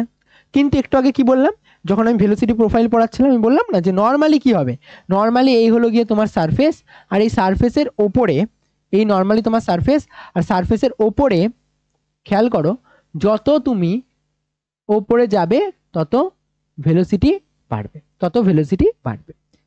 এবার আমি যদি নন ভিসকাস ফ্লুইডের কথা বলি, তার মানে তা যাদের ফ্লুইডের মধ্যে ঘর্ষণ রয়েছে তাদেরকে আমরা বলবো ভিসকাস, আর যাদের মধ্যে ঘর্ষণ নেই তাদেরকে আমরা বলবো নন ভিসকাস। এবার এরা তার মানে বাধা পাবে, এরা তার মানে বাধা পাবে না। এটাকে আমি একবারে একভাবে ছোট্টভাবে বলে দিই ঘর্ষণ যুক্ত, আর এটাকে আমরা কি নাম দেবো, ঘর্ষণ বিহীন, ঘর্ষণ বিহীন। এবার শোনো, যেটা ঘর্ষণ যুক্ত ফ্লুইড তার ক্ষেত্রে একটা আইআইটিতে প্রিভিয়াস ইয়ারের একটা গ্রাফিক্যাল কোশ্চেন নিয়ে আলোচনা করছে। শোনো, সহজ কোশ্চেন বলেছে, এর ক্ষেত্রে লেখচিত্রের প্রকৃতি কেমন হবে আর এর ক্ষেত্রে লেখচিত্রের প্রকৃতি কেমন হবে। খুব সহজ ব্যাপার। শোনো, এরকম যেখানে দেখবে না উড়িয়ে দেবে কোশ্চেন, বলবে এখানে দেখো যে স্ট্রাকচারটা তৈরি হয়েছে এটা কেমন স্ট্রাকচার তৈরি হয়েছে বলো তো, আর এখানে যে স্ট্রাকচারটা তৈরি হয়েছে এটা কেমন স্ট্রাকচার তৈরি হচ্ছে। বলে যে ফার্স্টে যে স্ট্রাকচারটা তৈরি হয়েছে সেটা দেখো অধিবৃত্তাকার, অধিবৃত্ত না বা প্যারাবোলা, তাই তো? চেনো তো, এরকম দেখতে হয়। উপবৃত্ত কেমন দেখতে হয়, পড়িয়েছিলাম গ্র্যাভিটেশনে। আর এখানে যে নন ভিসকাস ফ্লুইড রয়েছে, এই নন ভিসকাস ফ্লুইডের ক্ষেত্রে রেখাটা কেমন, সরল রেখা, সরল রেখা। আমাদের সিলেবাসে কি আছে বাবু, নন ভিসকাস। কেন দেখো তুমি, যদি ভিসকাস ফ্লুইড থাকতো তাহলে ফ্রিকশনের কনসেপ্টের কোনো মানেই থাকতো না। আমাদের সিলেবাসে যদি বলতো যে সরি, নন ভিসকাস ফ্লুইড যদি থাকতো তাহলে এটার জন্য বাধা কত, বাধা 0 না, কোনো বাধাই লাগবে না, তাহলে প্রত্যেকটা কোশ্চেনের অ্যান্সার 0 হতো। আমাদের সিলেবাসে রয়েছে ভিসকাস ফ্লুইড বা সান্দ্র তরল, আর এই সান্দ্র তরলটাই আমাদের কিন্তু সিলেবাসে রয়েছে, সান্দ্র তরল। এটাকে আমরা ইটা দিয়ে রিপ্রেজেন্ট করি। এই যে এই জিনিসটা কতটা ভিসকাস হবে কোনো লিকুইড, সেটাকে আমরা ইটা দিয়ে রিপ্রেজেন্ট করি। চলো একটু বোঝাবো তার আগে এই কনসেপ্টটা ক্লিয়ার। ভিসকাস কাকে বলে আর নন ভিসকাস কাকে বলে? যেগুলো চিপকে চিপকে যায়, যত বেশি চিপকে চিপকে যাবে সেগুলো ভিসকাস, যত কম চিপকে চিপকে যাবে সেগুলো তত নন ভিসকাস। ঠিক আছে, চলো। হ্যাঁ হ্যাঁ, তাই সবকটা 0 সাথে। সান্দ্রতাঙ্ক বা coefficient of viscosity, coefficient of viscosity মানে কি? শোনো, আমরা যখন একটা ফ্লুইড যখন মধ্যে থেকে যখন কোনো একটা বলকে তুমি পাস করাচ্ছ বা কোনো একটা বস্তুকে পাস করাচ্ছ, স্বাভাবিকভাবে সে কি পাবে, একটা বাধা বল পাবে, তুমি নিজেও জানো। এবার বলো বাধা বলটার মান কোন কোন ফ্যাক্টরের উপর ডিপেন্ড করবে। আমি শুরুতেই পড়াচ্ছিলাম বাধা বলটার মান কোন কোন ফ্যাক্টরের উপর ডিপেন্ড করতে পারে। ঘনত্বের উপর ডিপেন্ড করতে পারে ও বলেছে, তার মানে ও কি, আচ্ছা তরলের ঘনত্বের উপর কি ডিপেন্ড করবে? তুমি বলবে না, করবে না। শোনো, ও অনেকটা ভালো বলেছে, ঘনত্বের উপর ডিপেন্ড করবে। বিষয়টা হলো ঘনত্বের উপর আসলে ডিপেন্ড করে না, ডিপেন্ড করে না কে কতটা চিপকে থাকে তার উপরে। বুঝতে পেরেছো? চিপকে থাকার উপর ডিপেন্ড করবে, চিপকে থাকাটাই হলো সান্দ্রতাঙ্ক। এবার দেখি সান্দ্রতাঙ্ক কি কি কি ফ্যাক্টরের উপর ডিপেন্ড করে, কিভাবে ফাইন্ড করে। বাধা বলটার নাম কি ছিল? এফ। এফ হলো বাধা বলটা, এটাকে বলা হয় ভিসকাস ফোর্স। এটা দুটো ফ্যাক্টরের উপর ডিপেন্ড করে। একটা হচ্ছে কতটা বেশি এরিয়া আছে, যত বেশি এরিয়া তুমি ভাবো, যত বেশি এরিয়া নিয়ে যাবে এরকম হয় তত বাধা বেশি পাবে, তাই তো? হ্যাঁ কি না? যত বেশি লিকুইডের মধ্যে থেকে যত বেশি এরিয়া নিয়ে যাবে তত বাধা পাওয়ার চান্স বেশি, কেননা সারফেসে কন্ট্যাক্ট বেশি হবে, যত কন্ট্যাক্ট বেশি হবে তত বাধা বল বেশি পাবে। 2 নম্বর, একটু আগেই তো দেখলে ভেলোসিটি প্রোফাইল পড়াচ্ছিলাম যখন, তখন বললাম না যে যার যত বেশি ভেলোসিটি প্রোফাইলে গ্যাপ বেশি থাকবে তার মধ্যে আপেক্ষিক বেগের মান তত বেশি, আর আপেক্ষিক বেগের মান তত বেশি মানে বাধা বলও তত বেশি। দুটো ইকুয়েশন ক্লিয়ার? বাধা বল দুটো জিনিসের উপর ডিপেন্ড করে, যত বেশি এরিয়া নিয়ে যাবে তার উপরে, আর যত বেশি আপেক্ষিক বেগ থাকবে তার উপরে। আপেক্ষিক বেগের সাথে কে রিলেট করে? বেগের নতিমাত্রা মানে ডিভিডিএক্স। এবার এই দুটো ইকুয়েশনকে মিলিয়ে ঝুলিয়ে একটু খেলা খেলো। A proportional to A DV dx, তার মানে একটা কনস্ট্যান্ট আসবে না? এই যে কনস্ট্যান্টটা, এই কনস্ট্যান্টটা আসে ইটা, ইটা A DV dx, eta A DV dx, eta A DV dx, বলো ইটা এ ডিভি ডিএক্স। এই যে ইটা এ ডিভি ডিএক্স, এখানে ইটা একটা কনস্ট্যান্ট, যেটাই হচ্ছে কি ওই লিকুইডটা, তুমি কোন লিকুইড নিচ্ছ তার উপর ডিপেন্ড করছে। আমি বোঝাবো, আরো আরো অনেক কিছু বলবো। এই জিনিসটা বলো, এটা তার মানে কি? এটা হচ্ছে লিকুইডটা, তুমি লিকুইডের ওপর ডিপেন্ড করে যে তুমি কোন লিকুইড নিচ্ছ। বইতে লেখা থাকে মাধ্যমের ওপর নির্ভর করে, লিকুইডের ওপর নির্ভর করে। যে যত বেশি চিপকে থাকে, যে যত বেশি চিপকে থাকে সে তত বেশি ভিসকাস লিকুইড, আর যত বেশি ভিসকাস লিকুইড তার বাধা বল তত বেশি। এফ এর সাথে দেখো এটা প্রপোর্শনাল। ঠিক আছে, এবার শোনো,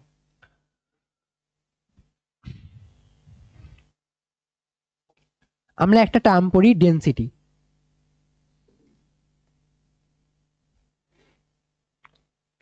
মানে ঘনত্ব। আর এখানে একটা টার্ম পড়লাম ইটা, আর এই ইটাটার আমরা নাম কি বললাম? সান্দ্রতাঙ্ক। ইটাটা কি? ইটাটা হলো সান্দ্রতাঙ্ক, সান্দ্রতাঙ্ক, কোএফিসিয়েন্ট অফ ভিসকসিটি ইংলিশে বলে, লিখেছি? হ্যাঁ, সান্দ্রতাঙ্ক মানে কোএফিসিয়েন্ট অফ ভিসকসিটি। এবার এই যে ডেনসিটি আর ইটা মানে কি? ইটা মানে হলো কোএফিসিয়েন্ট অফ ভিসকসিটি মানে সান্দ্রতাঙ্ক। আমাকে বলো জল আর তেলের মধ্যে কোনটার ঘনত্ব বেশি?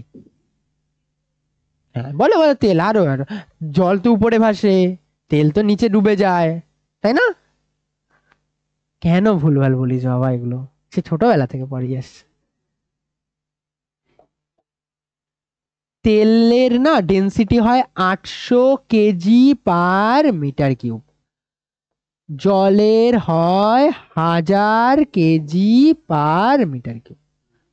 বড় রে বাবা, তাই জন্যই তো ভেসে থাকে জলের উপরে, তো তাই জন্যই তো তেল ভেসে থাকে। তারপরেও সবাই বলবে, কিন্তু ভিসকসিটির টার্মে তেলের তেলের ইটা অফ অয়েল বেশি ইটা অফ ওয়াটার। তার মানে বুঝতে পারলে দুটো কনসেপ্ট আলাদা। এরকম মানে নেই যার ঘনত্ব বেশি তার সান্দ্রতাঙ্কের মানও বেশি হবে। তুমি সহজভাবে মাথায় রাখবে যে যত বেশি চিপকে যায় না আঠার সান্দ্রতাঙ্ক প্রচুর বেশি। তুমি একটা কথা বলবো কিভাবে মাথায় রাখবে? দুটো তিনটে জিনিস, যে বেশি চিপকে যায় তার সান্দ্রতাঙ্ক বেশি, আর 2 নম্বর মাথায় রাখবে তুমি সাঁতার কাটছো, যেখান থেকে যত বেশি বাধা পাবে তার যত সান্দ্রতাঙ্ক বেশি।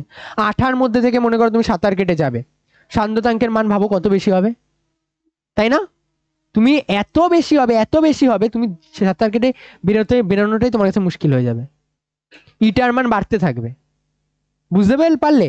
যে যত বেশি চিপকে যায় তার সান্দ্রতাঙ্কের মান তত বেশি। দেখবে তুমি জল গায়ের মধ্যে নিলে একটু সময় পরে উড়ে যাবে, তেল গায়ের মধ্যে নেবে তোমার গায়ের মধ্যে চিপকে থাকে, গ্লিসারিন আটকে থাকে, ক্যাস্টর অয়েল আটকে থাকে।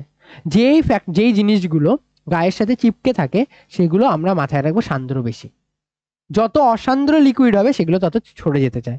পারদ ভালো রকম অসান্দ্র। পারদ তুমি দেখবে এরকম ভাবে একটা ড্রপ ফেলবে পারদে, তোমার হাতের থেকে পড়ে যাওয়ার চেষ্টা করবে। যে যত তাড়াতাড়ি পড়ে যাওয়ার চেষ্টা করবে সে তত বেশি অসান্দ্র।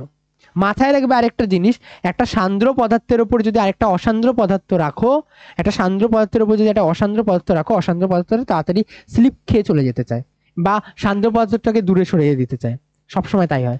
জল, তেল, কচু পাতার উপরে জলের ড্রপ ফেলো, জল কি সান্দ্র না অসান্দ্র? জলও সান্দ্র কিন্তু কম পরিমাণ, একটা বড় গ্যাপ রয়েছে। কচু পাতার যে সারফেস, যত সান্দ্রতাঙ্কের গ্যাপ আসবে তত পিছলে পড়ে যাওয়ার চান্স বেশি। এই যে সারফেস গুলো বানাও না, যেগুলো যত স্মুথ বানাও, দেখবে সেই সারফেস গুলোতে তোমার থাকতে কম চায়। কেননা মেন বিষয় থেকে যত বেশি তোমার সান্দ্রতাঙ্কের ডিফারেন্স থাকবে না তত ওরা থাকতে চাইবে না। তোমার ভাই বোনদের সাথে তুমি ধরো আশেপাশে যা রয়েছে তাদের সাথে বেশি হয়, রাস্তা থেকে বাইরে থেকে কেউ আসে মাঝখান থেকে ভাগে এখান থেকে, চেনা জানা নাম রেঞ্জের মধ্যে যাই থাকবে না তার সাথে ভালো তোমার বন্ধুত্ব হবে। ওরাও তাই করে, চেনা জানা রেঞ্জের মধ্যে যেগুলো থাকে তাদের সাথে বেশি বেটার কম্পোজিশন তৈরি করে। তার মানে বুঝতে পারলে সান্দ্রতাঙ্কের মেন কনসেপ্ট হলো যে যত বেশি চিপকে থাকবে, চিপকে থাকা কনসেপ্ট।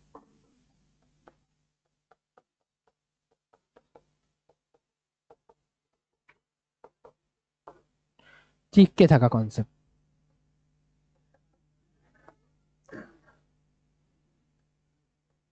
ঠিক আছে, চলো এবার দেখো নিউটনিয়ান ফ্লুইড বা নিউটনিয়ান তরল কাকে বলে এটা বোঝার জন্য এই যে ডেরিভেশনটা, এই ডেরিভেশনটা বিশাল এদিকে বাচ্চা, এই যে ডেরিভেশনটা খুব ইম্পর্টেন্ট, এ ফিজিক্যালস to eta A DV dx. আমরা মনে আছে ছোটবেলায়, অনেক ছোটবেলায় F equals two M A পড়েছিলাম। এটা হচ্ছে কি মেকানিক্সে, ক্লাসিক্যাল মেকানিক্স বলতে এটাকে। বহু বহু বছর আগে এক রাজা ছিল। তারপরে এ ফিজিক্যালস to eta A DV dx, এটা আজকের পড়লাম। এটা কোন চ্যাপ্টারে পড়লাম? ফ্লুইড মেকানিক্সে। মাথায় রাখবে যতটা গুরুত্ব মেকানিক্সে না এ ফিজিক্যালস টু এম এর আছে, ঠিক ততটাই গুরুত্ব আমাদের ফ্লুইড মেকানিক্সে এ ফিজিক্যালস to eta A DV dx এর আছে। এটাও বলতে পারো তোমরা এখানকার লজ অফ মোশন, খুব ইম্পর্টেন্ট। এবার দেখো যে সকল ফ্লুইডগুলো F equals to eta A DV dx মেনে চলে, এটা যারা মেনে চলে তাদেরকে আমরা কি বলি? Newtonian fluid. যারা F equals to eta A DV dx মেনে চলে না তাদেরকে আমরা কি বলি? Non Newtonian fluid. Clear? Newtonian fluid কাদের বলি? যারা F equals to eta A DV dx মেনে চলে তাদেরকে আমরা বলি নিউটনিয়ান ফ্লুইড। যারা ইটা এ ডিভি ডিএক্স মেনে চলে না তাদেরকে আমরা বলি নন নিউটনিয়ান ফ্লুইড। এবার আমি তোমাকে বলছি তুমি চিনবে কিভাবে নিউটনিয়ান আর নন নিউটনিয়ান ফ্লুইড? এ তো গেল সমীকরণ, তুমি সমীকরণ দিয়ে কিচ্ছু করতে পারবে না। পারবে বলতে? পারবে না। তুমি একটা জলের বাকেট নিলে, তুমি জলের বাকেটের মধ্যে মনে করো খুব জোরে হাত দিয়ে চাপ মারলে, জোরে বাড়ি দিলে, জল দেখবে অনেকটা ছিটকে বেরিয়ে যায়। তুমি আস্তে করে চাপ মারলে দেখবে অল্প জল নির্গত হবে। আগের থেকে আরো জোরে মারলে আরো বেশি জল নির্গত হবে। তার মানে আমি বলতে পারি যত বেশি বল প্রয়োগ করবো তত বেশি জল নির্গত হবে। আর নিউটনের কনসেপ্টগুলো না অনেকটা এরকমই হয়, যত বেশি বল প্রয়োগ করবো তত বেশি এফেক্ট দেখতে পাবো। বুঝতে পারলে নিউটনিয়ান নাম হলো কেন আমি সেটা বলছি। বাইরে থেকে বল প্রয়োগ করলে বেশি পরিমাণ এফেক্ট দেখতে পাবে। কিন্তু নন নিউটনিয়ান ফ্লুইডগুলো না উল্টো হয়, তুমি যদি বেশি জোরে বল প্রয়োগ করো ও তোমাকে রেজাল্ট দেখাবেই না। তুমি নন নিউটনিয়ান ফ্লুইডের ক্ষেত্রে বাইরে থেকে জোরে থাপ্পড় মারলে দেখবে একটু পরিমাণে কিছুই নির্গত হবে না, তোমার হাতে আরো বরঞ্চ রিটার্ন ব্যাক করলে লাগবে। সেখানে তুমি আস্তে আস্তে আস্তে আস্তে আস্তে আস্তে করে হাত প্রবেশ করা, দেখবে ঢুকে যাবে। দেখেছো হয়তো এই ধরনের। ধরো মনে করো এরকম টাইপের দেখবে এক জায়গায় কিরকম একটা টাইপের লিকুইড রয়েছে, লিকুইড থেকে জোরে জোরে জোরে জোরে দৌড়ে চলে গেল।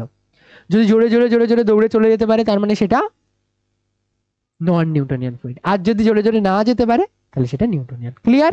নিউটনিয়ান আর নন নিউটনিয়ান এভাবেই বলবে, কিন্তু আমি তোমাকে ফিলিংও দিয়ে দিলাম কেন নিউটনই নাম হলো, অন্য কারো নাম দিল না কেন? কেন নিউটনের সূত্রগুলোর ক্ষেত্রে না এগুলো কিছু বুঝতেই পারছে না। নিউটন তো বলেছে যে যাকে যত বড় চাটা মারবে সে তত বেশি জোরে এফেক্ট শো করবে, তাই না? কিন্তু এখানে সেটা হচ্ছে না। চলো এরপরে দেখো অঙ্ক দিয়েছে, তার আগে অঙ্কের আগে একটু তোমাদের সময় নষ্ট করি। এখানে আমাদের যেটা ছিল F equals to eta A DV DX, এটাতে ইটা সমান সমান কত হবে? ইটা ইকুয়ালস টু হবে F into DX divided by A into DV. না প্রবলেম আছে এটাই? এবার বলো তো তার মানে ইটা এর একক কি হবে? ইটা এর একক কি হবে? এফ মানে হলো নিউটন, ডিএক্স মানে হলো মিটার, এটা মানে হলো মিটার স্কোয়ার, আর এটা মানে হলো metre per second. Metre metre কেটে গেল, তার মানে উপরে আসলো Newton into second divided by metre square. এই জিনিসটাকে বলা হয় পয়েস। ঠিক আছে, এই জিনিসটার নাম কি? পয়েস। এবার এটা হচ্ছে গিয়ে গেল কোন পদ্ধতিতে? এসআই পদ্ধতিতে।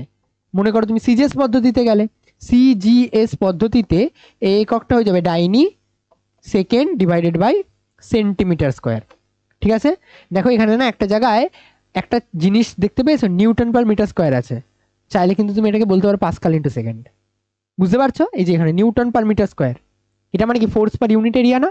ফোর্স পার ইউনিট এরিয়া মানে প্রেসার, প্রেসারের ইউনিট কি হয়? Pascal, Pascal into second. বুঝতে পারলে?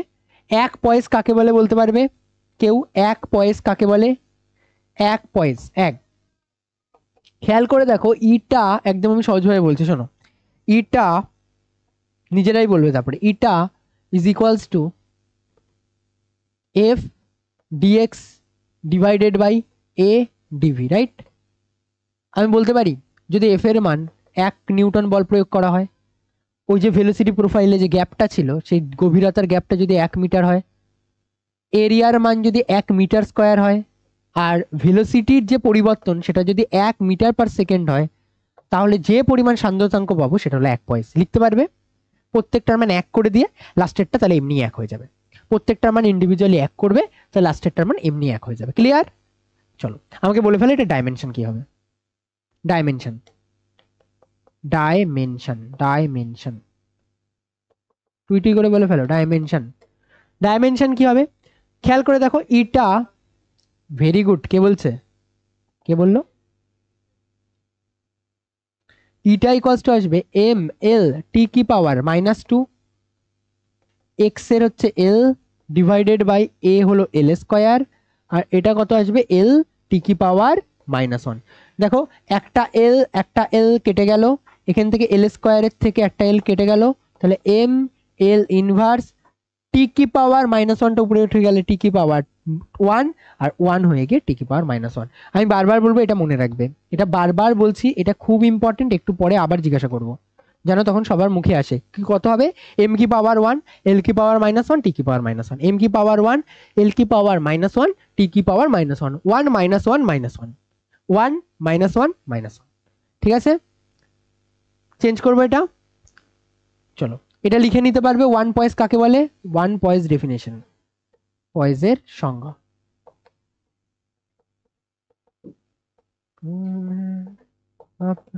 চলো এবার দেখো, এখানে আমাদের বলেছে 10 কি পাওয়ার -3 মিটার পুরু একটি তরল স্তম্ভে এরিয়ার মান বলে দিয়েছে 0.02 মিটার স্কোয়ার ক্ষেত্রফল, একটি ধাতব পাত্র বসানো হলো, সান্দ্রতাঙ্কের মান বলে দিয়েছে 10 ডেকাপয়েস।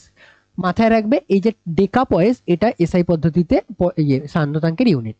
ঠিক আছে, এসআই পদ্ধতিতে ওই যে যেটা আসলো না Newton per metre square into second, ওই পার্টটাকে আরেকটা নাম দিতে পারো ডেকাপয়েস। ঠিক আছে, ওটাকে তুমি ডেকাপয়েস দিয়ে চালাতে পারো। এবার ডেকাপয়েস যদি হয়, বলেছে পার্টটিকে 0.025 ভেলোসিটির মান কোশ্চেনে গিভেন দেওয়া রয়েছে, কি পরিমাণ অনুভূমিক বল প্রয়োজন। ফালতু কোশ্চেন করে সময় নষ্ট আর কত করবো, এখানে না সব মান দেওয়া কোশ্চেন। বলো F is equals to eta A DV DX, সবই দেখো বলে দিয়েছে। ইটা এর মান 10, এ এর মান 0.02, ডিভি এর মান 0.025, ডিএক্স এর মান 10 কি পাওয়ার -3। ঠিক আছে, ক্যালকুলেশন করে নেবে, হয়ে গেল। বুঝতে পারলে এই ধরনের অঙ্ক কিভাবে করব। পরেরটা এইচডব্লিউ দিয়ে দিচ্ছি, নিজেরা same same same same same পরপর মান। ঠিক আছে, আচ্ছা এরপরে দেখো সান্দ্রতাঙ্কের উপর চাপের প্রভাব। আমি এই জিনিসটাতে একটা জিনিস বলছি, তুমি না শুধু এই ডেটাটা মাথায় রাখবে যে চাপ বাড়ালে সান্দ্রতাঙ্কের মান কমে, চাপ বাড়ালে সান্দ্রতাঙ্কের মান কমে, আর যদি তুমি তাপমাত্রা বাড়াও তাহলে সান্দ্রতাঙ্কের মান বেড়ে যায়। তুমি এই দুটো ইনফরমেশন, আমি বারবার বলবো, এই দুটো ইনফরমেশন এই জায়গা থেকে মুখস্থই রাখবে। আমি বুঝিয়ে দিচ্ছি, কিন্তু তুমি বুঝিয়ে দেওয়ার তুলনায় এটা তোমার ডেটাটা মনে রাখলেই কাজে দেয় বেশি, বেকার ফালতু ঝামেলা না করে।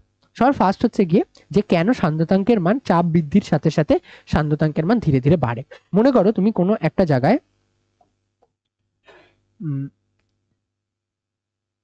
ওয়াটার যে মলিকিউল গুলো রয়েছে এগুলো, এবার এরা চাইছে নিজেরা নিজেদের মতন করে থাকতে, আর যে বস্তুটা আসবে তাকে প্রেসার দিতে চায়।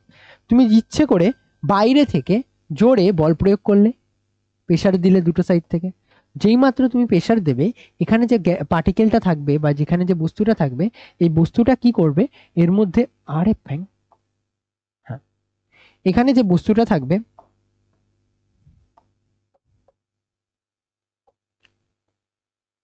এখানে কি করে, এখানে যে বস্তুটা থাকবে, এই বস্তুটা তখন এর মধ্যে যখন যাবে, একে তো চাপটে চুপটে ধরে ছিল, বাধা দেওয়ার চেষ্টা করছিল। তুমি যখন বাইরে থেকে না প্রেসার অ্যাপ্লাই করবে, ওই মলিকিউলগুলো বাধ্য হয়ে নিজেদের পজিশন একবার ছাড়ার চেষ্টা করবে। আর ওই পজিশনে আমাকে বলো স্ট্যাটিক ফ্রিকশনের মান বেশি হয় না কাইনেটিক ফ্রিকশনের মান বেশি হয়? কাইনেটিক ফ্রিকশনের মান। এবার ওখানে যখন চেপকে ছিল তখন তো একটা নির্দিষ্ট জায়গায় চেপে রেখে দিয়েছিল, তখন কি ফ্রিকশন ছিল? স্ট্যাটিক। এই উল্টো বললে তোমরা, স্ট্যাটিক ফ্রিকশনের মান বেশি হয় না কাইনেটিকের মান বেশি হয়? স্ট্যাটিকই বলেছিলে সবাই, কাইনেটিক বলছিলে তোমরা। হ্যাঁ, স্ট্যাটিক ফ্রিকশনের মান কিন্তু বেশি, লিমিটিং ফ্রিকশনের মান সব থেকে বেশি। আর লিমিটিং ফ্রিকশনে কাকে বসাই? স্ট্যাটিককেই তো বসাই। তো আমরা এখানে যখন ও বাইরে থেকে উপর দিক থেকে দুদিক থেকে বল প্রয়োগ করছিল, তখন ওদের ক্ষেত্রে যেটা কাজ করছিল সেটা কি ফ্রিকশন কাজ করছিল? স্ট্যাটিক ফ্রিকশন কাজ করছিল। এবার যখনই তুমি ওদেরকে প্রেসার দিলে মলিকিউলগুলো নড়া স্টার্ট করবে, আর নড়া মানে কাইনেটিক ফ্রিকশন হয়ে যাওয়া। আর যেই মাত্র কাইনেটিক ফ্রিকশন হলো, ওদের বাধা বলটা আগের মতন দিতে পারছিল না। বুঝতে পারলে? 2 নম্বর, যদি মনে করো থার্মাল হেজিটেশন তুমি বাড়িয়ে দিয়েছো। থার্মাল হেজিটেশন বাড়ালে কি হয় শোনো, ম্যাথমেটিক্যালিও বলা যায়, আমি ফিজিক্যালিও বলছি। এটাতে কি হচ্ছে, প্রেশার তার মানে বাড়ছে, আর প্রেশার বাড়ার সাথে সাথে ভিসকোসিটি যেটার মান বা সান্দ্রতাঙ্কের মান, এটা কি হচ্ছে, কমে যাচ্ছে। কিন্তু যদি তুমি সান্দ্রতাঙ্কের উপর তাপমাত্রার প্রভাব দেখো, এই যে মলিকিউলগুলো থাকে না, এই মলিকিউলগুলো তখন আরো বেশি হেজিটেট করার চেষ্টা করে। মানে অর্থাৎ ওই মলিকিউলগুলো ফ্লো করার চেষ্টা করে, কিন্তু কিভাবে ফ্লো করে জানো? এখানে হচ্ছে কি, এই যে পদার্থটা, এই পদার্থটার উপর থেকে আরো বেশি মলিকিউল নিজের বিপরীত দিকে গতিশীল হওয়ার চেষ্টা করে। মনে করো আমি আমি আচ্ছা সহজভাবে বোঝাই, কঠিন করে লাভ কি। মনে করো এই বাড়িতে আগুন ধরে গেছে, তুমি নর্মালি একটা এমনি যদি নর্মাল টাইমে বেরোও তাহলে কি করবে? দরজা খোলা থাকে, তোমরা কি কিন্তু একটা সিস্টেমেটিক ওয়েতে তাড়াতাড়ি বেরিয়ে যাবে। রাস্তায় জ্যাম হয় কিভাবে? যখন একটা কোনো ছোটখাটো গাড়ি মনে করো ঢুকিয়ে দিল, তারপরে যখন একটা গাড়ি আরেকটা গাড়ির আগে যাওয়ার চেষ্টা করে, তখন আরো বেশি দেরি হয়ে যায়, কেন? তখন আরো বেশি ভুলভাল রাস্তায় যায়। এখানে যদি আমি আগুন ধরিয়ে দিই, এই ঘর থেকে সবাই একবারে বেরিয়ে যাওয়ার চেষ্টা করবে, তখন আরো বেশি ধাক্কাধাক্কি হবে, যার ফলে কি হবে? বাধার পরিমাণ কিন্তু বাড়লো। এবার যখন তাপমাত্রা বাড়িয়ে দেওয়া হয়, তখন থার্মাল মলিকিউলগুলোর মধ্যে এত বেশি হেজিটেশন বাড়ে যে ওরা না আগে এগিয়ে যাওয়ার চেষ্টা করলেও পারে না। এই যে বস্তুটা যখন আগে এগিয়ে যাওয়ার চেষ্টা করে, তখন ওকে বাধা দেয়, কেন? ও যেতে চাইছে, কিন্তু থার্মাল হেজিটেশন হচ্ছে মলিকিউলগুলো ওকে পিছনের দিকে সরিয়ে দিচ্ছে। বুঝতে পারলে? এবার শোনো, এটা না ম্যাথমেটিক্যালি একটা জিনিস দিয়ে বইতে লেখা থাকে, এরকম একটা ফর্মুলা দিয়ে, eta equals to eta naught. Eta naught মানে হলো যে 0 ডিগ্রি সেন্টিগ্রেড উষ্ণতা যখন কোনো টেম্পারেচার দেওয়া হয়নি, তখন কতটা সান্দ্রতাঙ্ক, divided by 1 plus alpha theta. Theta হচ্ছে টেম্পারেচার। এই জিনিসটা এবার চেনা চেনা লাগছে? চেনা চেনা লাগছে কারো? তোমরা এই ফ্যাক্টরগুলো নিতে না, আলফা বিটা গামা চেনা চেনা লাগছে না? দৈর্ঘ্য প্রসারণ গুণাঙ্ক, ক্ষেত্র প্রসারণ গুণাঙ্ক, আর আয়তন প্রসারণ গুণাঙ্ক, এই 3টে ফ্যাক্টর ছিল এখানে। এর সাথে এভাবে একটা রিলেশন মেনটেন করে চলে। আমাদের দরকার নেই রিলেশন মেনটেন করার, এই জন্যই বললাম যে ডেটাটা মাথায় রাখো। কিভাবে করে যা বলে দিলাম, তুমি শুধু সেটুকু লিখে আসলেও তোমাকে নাম্বার দিয়ে দেবে। ঠিক আছে, যা যা বললাম একটু মাথায় রাখবে। এখানে কি এই লেখাটা বুঝতে পারছো? এখানে একটা সুন্দর জিনিস লেখা রয়েছে, কিন্তু এত ডার্ক কালি দিয়ে লেখা যে ব্ল্যাকে বোঝা যাচ্ছে না। আদর্শ তরলের সান্দ্রতাঙ্কের মান হয় 0, আর আদর্শ তরলের সংনম্যতার মান হয় 0। একটা জিনিস শোনো, তোমাকে যে কোনো জায়গায় যদি তোমাকে আদর্শ তরলের কথা বলে, দেখো আমাদের সিলেবাসে বলছে আদর্শ তরল, বাট একটা অঙ্কেও কিন্তু আদর্শ তরল নিলে সবসময় কি বলছে? সান্দ্রতাঙ্ক কত হবে? যদি সান্দ্রতাঙ্ক 0 হয়, তাহলে অঙ্কের সবকটা অ্যান্সার কত আসবে? 0। এই জন্য আমি বলি না, যতই বইয়ে যা লেখা থাকুক থাকুক, এই চ্যাপ্টারের সাথে কনফিউশনের বিষয়ই এটা। আমি একটা জিনিস বলতে পারি যে তোমাকে যদি কোনো টিচার প্র্যাকটিক্যালে হোক, বাট আমরা অ্যাজ এ টিচারও যদি কোনো প্যানেলে গিয়ে দাঁড়াই, যদি আমাদের কিছু টপিক নাচাতে পারে, তার মধ্যে একটা হচ্ছে ফ্লুইড মেকানিক্স, আর 2 নম্বর হচ্ছে রোটেশন। কেন নাচাতে পারে? এর মধ্যে থেকে না তুমি যে কনসেপ্টটা অনেক সময় ভাবো সেটা হয় না, কেন? বলে যাচ্ছে আদর্শ তরল, পড়েও যাচ্ছে আদর্শ তরল, কিন্তু আমাদের সাথে সাথে না মাথা খোলা রাখতে হবে যে যদি আদর্শ তরল বলে, তাহলে সান্দ্রতাঙ্কের মান 0, ইয়ং গুণাঙ্কের মান 0, সংনম্যতার মান 0, দৃঢ়তা গুণাঙ্কের মান 0, সবকিছুই 0, তাহলে অঙ্কের সবকিছুর অ্যান্সার কত আসা উচিত? 0। কিন্তু 0 কিন্তু আসে না। যদি 0 হতো তাহলে সবকটা অঙ্কের অ্যান্সার কত আসতো? 0। এটা কিন্তু মাথায় রাখবে এই পয়েন্টটা। এই জন্য আমি বলছি যে ইম্পর্টেন্ট, যে আমরা বলছি আদর্শ তরল পড়ছি, কিন্তু পুরো আদর্শ তরল আমরা পড়ি না। ঠিক আছে, চলো। এই কি করিস তুই? বলো। বিবৃতি 1 বলেছে, যদি উষ্ণতা বৃদ্ধির সাথে তরলের সান্দ্রতা বৃদ্ধি পায়, ইয়েস অর নো। সান্দ্রতা মানে বাধা বল, সান্দ্রতা মানে বাধা বল বৃদ্ধি পায়, তার মানে এটা ঠিক, রাইট? রাইট কি বানাম হয় এটা? কি জানো কি হয় রাইট?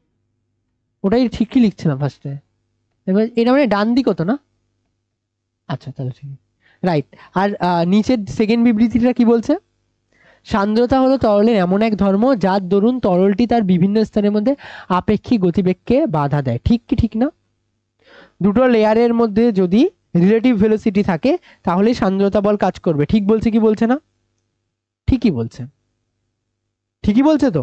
ঠিকই বলছে কিন্তু কিন্তু এই দুটোর মধ্যে কোনো রিলেশন আছে না। এবার এই ধরনের কোশ্চেনগুলোতে দেখবে এবিসিডি করে অপশন দেওয়া থাকতো, বলা হতো এ কি সঠিক, বলতে হ্যাঁ, বি কি সঠিক, হ্যাঁ, কিন্তু এ এর কারণ কোনোভাবেই বি না, তাই না? তো এগুলো অপশন মনে খুব সুন্দর বিতে থাকে, যেটা থাকবে সেটা দেখাবে। বুঝতে পারলে এই দুজনের মধ্যে কোনো রিলেশন নেই। যদি দুটো পয়েন্টের মধ্যে আপেক্ষিক বেগ থাকে তবেই। এবার স্যার আপনি বারবার একই পয়েন্টগুলো এত বারবার বলছি কেননা এগুলো দিয়েই কোশ্চেন আসবে, একটা টপিক নয়তো এত সময় ঘেরানোর কোনো দরকার পড়ে না, ঠিক আছে? লিখতেও দিচ্ছে না এই কারণের জন্য। এবার দেখো রেনল্ডস নাম্বার থেকে সন্ধিবেগের ধারণা। রেনল্ডস নাম্বার একটা জাস্ট নাম্বার, হাইপোথেটিক্যাল।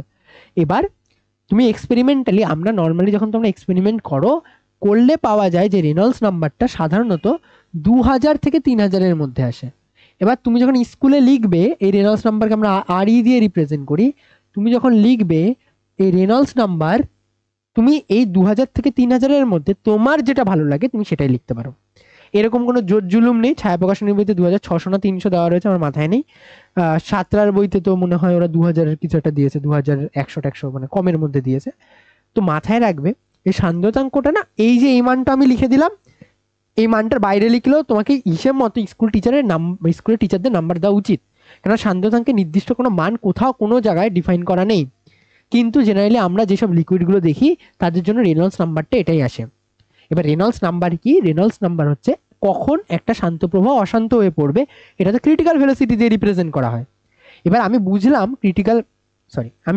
যে ক্রিটিক্যাল ভেলোসিটি দিয়ে রিপ্রেজেন্ট করলাম, কিন্তু ক্রিটিক্যাল ভেলোসিটির যে মানটা ওই একটা ফ্যাক্টরের উপরেই কি ডিপেন্ড করে? আর দেখে কিভাবে বুঝবো কোনটা ক্রিটিক্যাল ভেলোসিটি? ভেতরে কি হচ্ছে তা তো জানি না। আর ওটাকে বোঝার জন্য একটা ফ্যাক্টর নেওয়া হয়েছে, সেটা হচ্ছে রেনল্ডস নাম্বার। রেনল্ডস নাম্বার তোমরা শুধু মাথায় রাখবে তিনটে জিনিসের উপর ডিপেন্ড করে।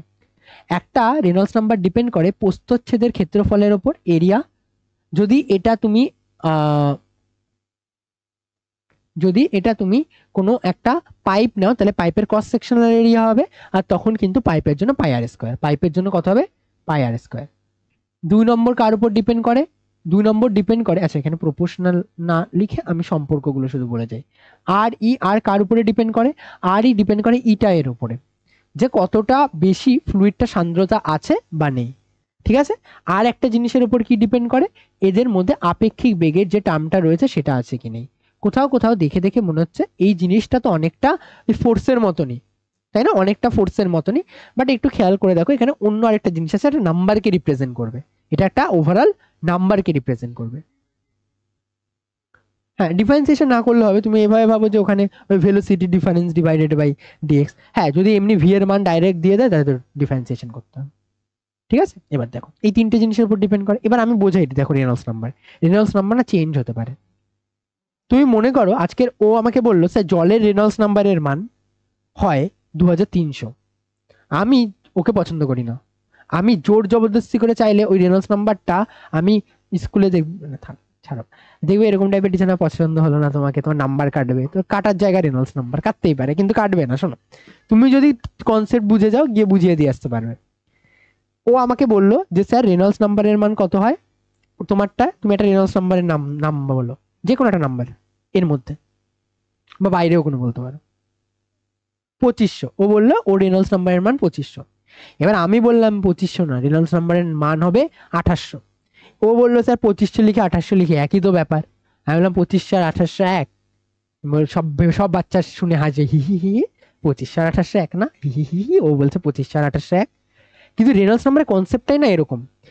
আমি মনে করো এই যে পাইপগুলো দিয়ে যে জল দেয় না, আমি মনে করো নর্মালি ওই পাইপটা একটু মোটা নিয়েছি বা এই পাইপটাই নিয়েছি, এই পাইপটা নিয়ে এমনি জল দিচ্ছে এরকম এরকম।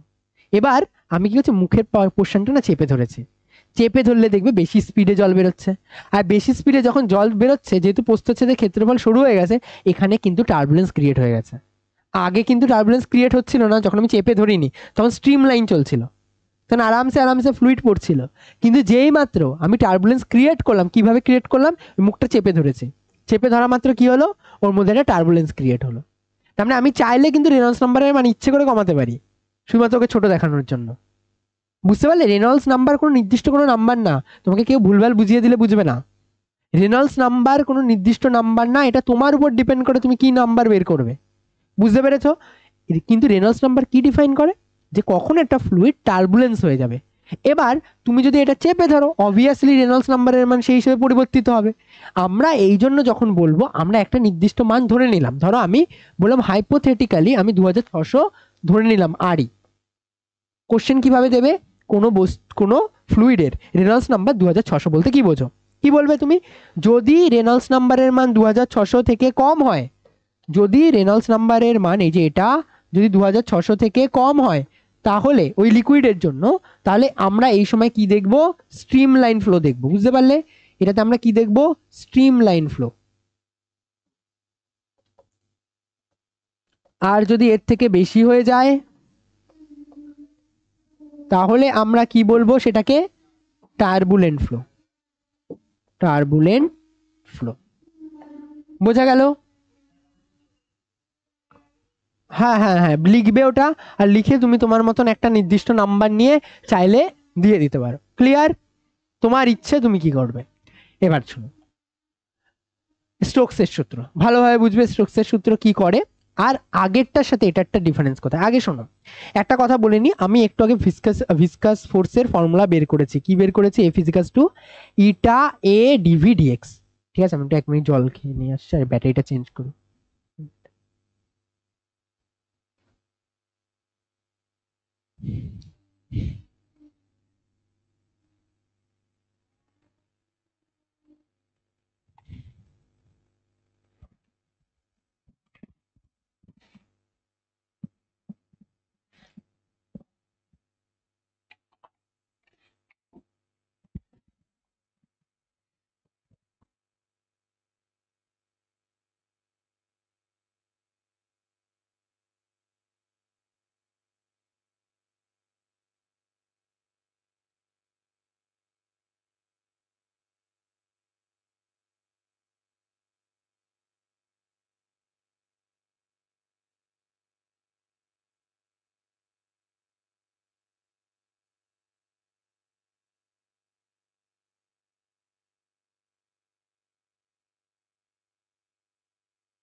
এবার দেখো স্টোকস ল এদিকে এদিকে স্টোকস ল এবার কি ডিফাইন করে। আর আগে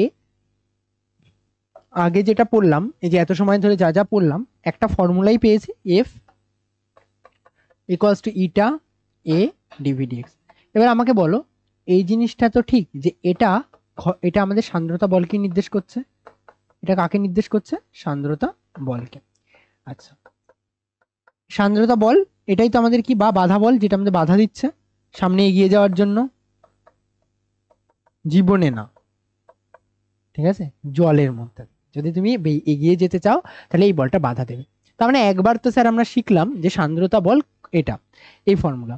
এখানে না বাচ্চাদের প্রবলেম হয়, স্টোকস ল আরো একটা নতুন সূত্র পড়বো, এই যে ল, এই যে স্টোকস ল পড়বো, এই স্টোকস লটাও কিন্তু আমাদের সেম জিনিসকে রিপ্রেজেন্ট করে। কাকে রিপ্রেজেন্ট করে? যে যদি কোনো প্রবাহী থাকে তাহলে তার মধ্যে বাধা বল কি হবে তাই। প্রশ্ন হলো ডিফারেন্স কোথায় দুটোর মধ্যে, কখন এই ফর্মুলাটা ইউজ করবে স্টোকস ল আর কখন ওটা। একবারে বলে দেবো, একদম সহজভাবে মাথায় রাখবে, বইয়ে কোশ্চেন দেখবে আর নামাবে, ঠিক আছে, একটা একটা কোশ্চেন ধরবে আর নামাবে। এটা তখন করবে যদি এই যে ফ্লো অফ লিকুইড যদি থাকে, এটা হচ্ছে ফ্লো অফ লিকুইড রয়েছে, এই ফ্লো অফ লিকুইড যদি অনুভূমিক ভাবে যায় আর বস্তুটাকে যদি এরকম রাখা হয়, বুঝতে পারলে? মানে তুমি এরকম দাঁড়িয়ে রয়েছো, তোমার উপর থেকে হাওয়া বইছে, সেই সময় এই কেসটা ইউজ করতে হয়, বুঝতে পারলে?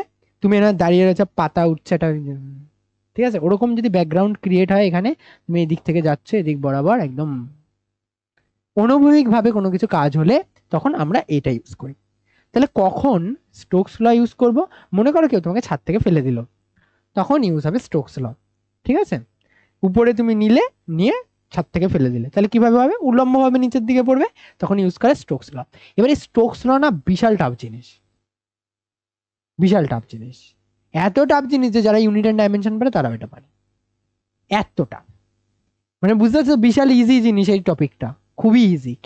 এবার টাফ হয় কখন সেটাও বলবো, টাফ করা যায় কিন্তু তোমাদের সিলেবাসে টাফ নেই।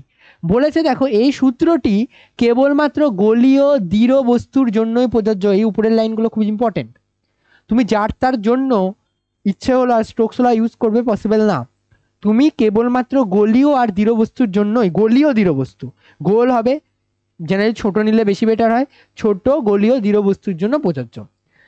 দেখো সেই সান্দ্রতা বলই নির্ণয় করতে হচ্ছে, তার মানে কি সেই এফই নির্ণয় করতে হবে। তুমি চাইলে এটাকে এফ ভি দিয়ে রিপ্রেজেন্ট করতে পারো, ওটাও এফ ভি দিয়ে রিপ্রেজেন্ট করতে পারো, এফ ভিসকাস বাধা বল ফর ভিসকাস ফোর্স। এবার বলেছে যে দেখো স্টোকস ল কোনো সান্দ্র মাধ্যম মানে যে কোনো এয়ার হোক বা যা হোক, কিন্তু সেটা কি করতে, বাধা যেন দেওয়ার ক্ষমতা থাকে। পতনশীল ক্ষুদ্র গোলাকার, বারবার লিখছি কিন্তু এই জিনিসটা, ক্ষুদ্র গোলাকার বস্তুর জন্য, যদি কেবলমাত্র স্ফিয়ার হয়, ছোট স্ফিয়ার হয়, তাহলে তার জন্যই এই সূত্রটা ইউজ করতে পারবে, যদি স্ফিয়ার না হয় তাহলে এটা ইউজ করতে পারবে না। এবার প্রশ্ন হলো গিয়ে স্যার এটা তার মানে সেই সেম জিনিসই ব্যবহার করবো? আমি বলবো হ্যাঁ, একটু ডিফারেন্স আছে। এখানে বলছে যে বাধা বলটা না তিনটে ফ্যাক্টরের উপর ডিপেন্ড করে। বাধা বল বা friction force, viscous force, first depend করে যে বস্তুটা আকার কেমন রয়েছে তার উপর, আর আকার ডিফাইন করে রেডিয়াস, এটা আকারের উপর ডিপেন্ড করে, আর আকারকে কে ডিফাইন করে? রেডিয়াস।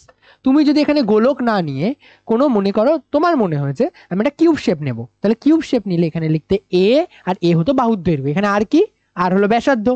তেমন ভাবে তুমি যদি একটা কিউবয়েড নিতে তাহলে এখানে কি লিখতে? এ প্রপোর্শনাল টু এ বা বাহুর দৈর্ঘ্য, ঠিক আছে। এবার সেকেন্ড পয়েন্ট হচ্ছে গিয়ে এ প্রপোর্শনাল টু ভি, যত তুমি বেশি জোরে নিচে নামবে তত তোমাকে বাধা বল বেশি দেবে। তুমি আগে কিন্তু তাই ছিল না ফ্রিকশনে, মনে করে দেখো, একবার যে কাইনেটিক ফ্রিকশন স্টার্ট হয়ে যেত পুরোপুরি পার্টটাই কনস্ট্যান্ট টিকে নিয়ে বাধা পেত, মনে করে দেখো, ছিল না? একবার যে চলা স্টার্ট করলো আস্তে আস্তে ধীরে ধীরে, তারপরে ও যাই করুক কাইনেটিক ফ্রিকশন স্টার্ট হয়েছে মানে ফ্রিকশনের মান ফিক্স। এটার ক্ষেত্রে কিন্তু তা না, যত বেগ বাড়ছে বেগের সাথে একটা নির্দিষ্ট লিমিট পর্যন্ত এই জিনিসটা ফিক্স। যত তুমি নিচে নামলে বেগ বাড়তে থাকে একটা টাইম পর্যন্ত, যত সময় পর্যন্ত এই বেগটা বাড়বে তত সময়ের সাথে সাথে ফ্রিকশনের মানও বাড়বে, তার মানে এটা বেগের সাথে প্রপোর্শনাল। এরপরে কি আছে? F proportional to F V আর হলো এটা, যত তুমি গাঢ়, মানে আমাদের অ্যাজ এ সেন্স অফ গাঢ় মানে বাধা বল যে বেশি দিতে পারে, এমন যদি তুমি ফ্লুইড নাও তাহলে সেই ফ্লুইডের ক্ষেত্রে আমরা দেখব বাধা বল বেশি। এবার আমি কি করে দিলাম, এইটা তো বুঝতে পারলাম যে বেশি বেশি বেশি, স্যার বললো প্রপোর্শনাল সম্পর্ক। এবার এ প্রপোর্শনাল টু আর ভি আর ইটা, এই তিনটে মিলিয়ে এটা লেখা যায়। এবার তোমরা স্বাভাবিকভাবে আমাকে প্রশ্ন করবে আপনি এত কোথা থেকে সাহস পেয়েছেন, এত বড় কোথা থেকে মাস্টার হয়ে গেছেন যে আপনি এখনই জেনে গেছেন যে এরা প্রপোর্শনাল সম্পর্ক হবে? হতে পারে এটা প্রপোর্শনাল না, হতেই তো পারে। আচ্ছা মেনে নিলাম, এটা দেখে বুঝতে পারছি যে প্রপোর্শনাল হবে, মেনে নিলাম আপনার কথা। আপনি কিভাবে জানলেন যে পাওয়ার একের সাথেই প্রপোর্শনাল হবে? তাই না? তার মানে আসলে আমি জানি না কার সাথে হবে, আর তাই জন্য আমি এখানে না পাওয়ার বসাবো, মাথায় থাকবে। আমি সবসময় এগুলো পাওয়ারটা পরে বসাই। কেন পাওয়ারটা পরে বসাই? যখন ফটাফট যদি এখানে আর কি পাওয়ার এক্স আর লিখে যেতাম, তোমরা ওই পাওয়ার মাঝে মাঝে ভুলে যেতে। আমি বারবার বলছি পাওয়ার দিতে কিন্তু ভুলবে না। শুরু স্টেপে থাকে আর কি পাওয়ার এক্স, ভি কি পাওয়ার ওয়াই, এন কি পাওয়ার জেড। কারণ আমরা জানি না কত ঘাতের সাথে প্রপোর্শনাল। হয়তো হায়ার কোনো ঘাতের সাথে প্রপোর্শনাল হতে পারে কোনো লোয়ার ঘাতের সাথেও প্রপোর্শনাল। তো আমি এটা লিখলাম। তার মানে এখানে আমাদের ইকুয়েশনটা কত আছে? আর কি পাওয়ার এক্স, ভি কি পাওয়ার ওয়াই, ইটা কি পাওয়ার জেড। ক্লিয়ার কনসেপ্ট এই পর্যন্ত? এবার প্রপোর্শনাল তুললে কত আসবে? এফ ইজিক্যালস টু কে ইন্টু আর কি পাওয়ার এক্স, ভি কি পাওয়ার ওয়াই, ইটা কি পাওয়ার জেড। ডাইমেনশন অ্যানালিসিস তো সবাই করেছো, বলে ফেলো। এফ মানে হচ্ছে ফোর্স, মানে এম এল টি কি পাওয়ার -2। কনস্ট্যান্টটা হয় একটা ডাইমেনশনলেস কনস্ট্যান্ট। কনস্ট্যান্টটা কি হয়? একটা ডাইমেনশনলেস কনস্ট্যান্ট। তার মানে এখানে কিছু বসাবো না। আর হলো লেন্থ, তার মানে এল কি পাওয়ার এক্স। ভি মানে হলো এল টি কি পাওয়ার -1 ওয়াই। ইটা বলে ফেলো এবার, এম কি পাওয়ার 1, এল কি পাওয়ার -1, টি কি পাওয়ার -1। এবার দেখো, ও এবার দেখো, এই তিনটে জিনিসকে যদি একসাথে আবার করার চেষ্টা করি, এটা আসবে এম কি পাওয়ার 1, এল কি পাওয়ার 1, টি কি পাওয়ার -2। আর এদিকে দেখো, এম এর পাওয়ারে কত কত রয়েছে বলতো? এম কি পাওয়ার শুধু জেড আছে না? এল কি পাওয়ারে কত আছে বলতো? X plus Y minus z না? X plus Y minus z. আর টি কি পাওয়ারে কত আছে? -ওয়াই মাইনাস জেড না? এবার দেখো, এই দুটো যদি ম্যাচ করাই, তাহলে জেড ইকুয়ালস টু কত আছে? 1, X plus Y minus Z equals to 1। আর এদিক থেকে -ওয়াই মাইনাস জেড ইজিক্যালস টু -2। তার মানে Y plus Z equals to 2। এই জেড এর মান এখানে বসিয়ে দাও, তাহলে Y plus 1 equals to 2। That's means Y এর মানও 1। এখান থেকে এক্স এর মান ছেড়ে দাও, এটা 1 -1 1, তার মানে এক্স এর মান 1।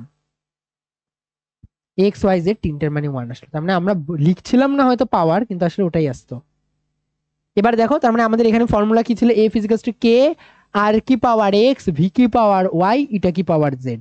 এফ ইজিক্যালস টু কে আর কি পাওয়ার এক্স, ভি কি পাওয়ার ওয়াই, ই কি পাওয়ার জেড। ক্লিয়ার? কারো কোনো প্রবলেম আছে এটা? এবার শোনো, যদি আমি এখানে যে কনস্ট্যান্টটা নিয়েছি, এই কনস্ট্যান্টটা ডাইমেনশনলেস কনস্ট্যান্ট, আর মান এটার মান আমরা দেখেছি এক্সপেরিমেন্টালি এক্সপেরিমেন্টালি এক্সপেরিমেন্টালি 6 পাই আসে। এবার যদি 6 পাই আসে, তাহলে এফ ইকুয়ালস টু কত আসবে? কে আর কি পাওয়ার এক্স, সরি 6 পাই আর কি পাওয়ার 1, ভি কি পাওয়ার 1, ইটা কি পাওয়ার 1। ফর্মুলা মাথায় থাকবে, এ ফিজিক্যালস টু 6 পাই ইটা আর ভি। যেভাবে তোমার খুশি হয়, এই তিনটে ফ্যাক্টরের উপর ডিপেন্ড করে, শুধু এটা মাথায় রেখে এই ফর্মুলা মাথায় রাখবে। ইটা কি? ইটা হলো সান্দ্রতাঙ্ক। আর কি? যে গোলকটা নিলে সেটার ব্যাসার্ধ। ভি কি? যে বেগে ওই জিনিসটা নিচে নেমে পড়ছে তখন। এবার তার মানে আমরা স্টোকস ল কোথায় ইউজ করবো এখন কিন্তু শিখতে পারলাম না। স্টোকস ল ইউজ করব যদি কোনো বস্তু উল্লম্বভাবে পড়ে, কোথাও যদি ওপর থেকে নিচের দিকে বস্তু এসে পড়ে, তখন আমরা ইউজ করব স্টোকস ল। যদি কোথাও উপর থেকে নিচের দিকে এসে যদি কোথাও উপর থেকে নিচের দিকে বস্তু এসে পতনশীল হয়, তখন আমরা ইউজ করব স্টোকস ল। অনুভূমিক ক্ষেত্রে কি ইউজ করব? আগের সূত্র, F equals to eta A DV DX. যদি কোথাও বস্তু উপর থেকে নিচের দিকে পড়ে, তখন কি ইউজ করব? স্টোকস ল। ক্লিয়ার? তাহলে স্টোকস ল তিনটে ফ্যাক্টরের উপর ডিপেন্ড করে। একটা হচ্ছে ইটা, আর আর ভি। তারপর ওটা তিনটেকে পাওয়ার পাওয়ার পাওয়ার এক্স ওয়াই জেড মান বের করবে, এই প্রমাণ। এবার প্রমাণটা অনেক সময় দেয়, অনেকবার দেয়। স্কুলে যখন সহজ কোশ্চেন করার চেষ্টা করে, আর তো কিছু খুঁজে পায় না, স্টোকস ল দেওয়ার চেষ্টা করে। হ্যাঁ, এবার তোমাদের আরেকটা জিনিস একটু কঠিন লাগে, টার্মিনাল ভেলোসিটি। এত ইজি ভাবে করিয়ে দেবো টার্মিনাল ভেলোসিটি, ও ইজি। এর পরের টপিক আসবে টার্মিনাল ভেলোসিটি, তার আগে একটা অঙ্ক করতে হবে। এটা ক্লিয়ার সবার? সব আজকে, ও সরি, আগে থেকে এখানে প্রমাণ হয়ে গেছে। প্রমাণটা যত পর্যন্ত আছে,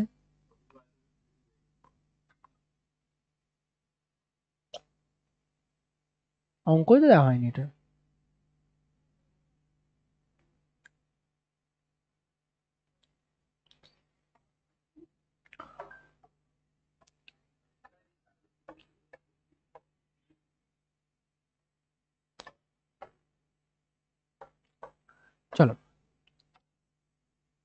শিলাবৃষ্টি মানে তো বোঝা যায় ছোট ছোট ছোট ছোট পাথরওয়ালা টুকরো টুকরো বৃষ্টি যখন উপর থেকে নিচের দিকে পড়ে, মনে করো তোমার মাথায় পড়লে, তোমার মাথা কি ফেটে গেছে অভি? যখন শিলাবৃষ্টি যখন নিচে পড়ে, শিলাবৃষ্টি কার কার মাথায় পড়েছে? শিল শিল মাথায় পড়লে কিন্তু ফাটে না মাথা। আচ্ছা একটা জিনিস কি জানো এটা, যে উল্কা যদি মহাকাশ থেকে এসে যদি পড়ে, কোনো রকম যদি বাধা না পেতো, পৃথিবী ধ্বংস হয়ে যেত। এত স্পিডে এসে পড়তো। কাইনেটিক এনার্জি কি হাফ অফ এমভি স্কোয়ার, তো যত ভি এর মান বাড়বে তত কাইনেটিক এনার্জির মান বাড়বে, মানে হাফ অফ এমভি স্কোয়ার বাড়বে, তাই তো? তাহলে এবার বলো আমাকে, এখানে একটা শিলাবৃষ্টি যদি মানে হচ্ছে যদি বৃষ্টির শিলগুলো মাথায় এসে পড়লে আমাদের মাথা ফাটে না কেন? দ্যাট ইজ যে এই যে কনসেপ্টটার নামই হচ্ছে সীমান্ত বেগ বা টার্মিনাল ভেলোসিটি বা প্রান্তীয় বেগ। এবার শোনো, এই যে জিনিসটা ওটা করবে, এরপরে এটাও করবে, লাস্টে নিজেরাই দেখবে এই দুটোর অ্যান্সার পেয়ে যাবে। সেকেন্ড কোশ্চেন কি, সন্ধিবেগ আর প্রান্তীয় বেগ কি সেম? সন্ধিবেগ মানে ক্রিটিক্যাল ভেলোসিটি, আগে পড়ানো হয়ে গেছে, ঠিক আছে? ক্রিটিক্যাল ভেলোসিটি কাকে বলতো?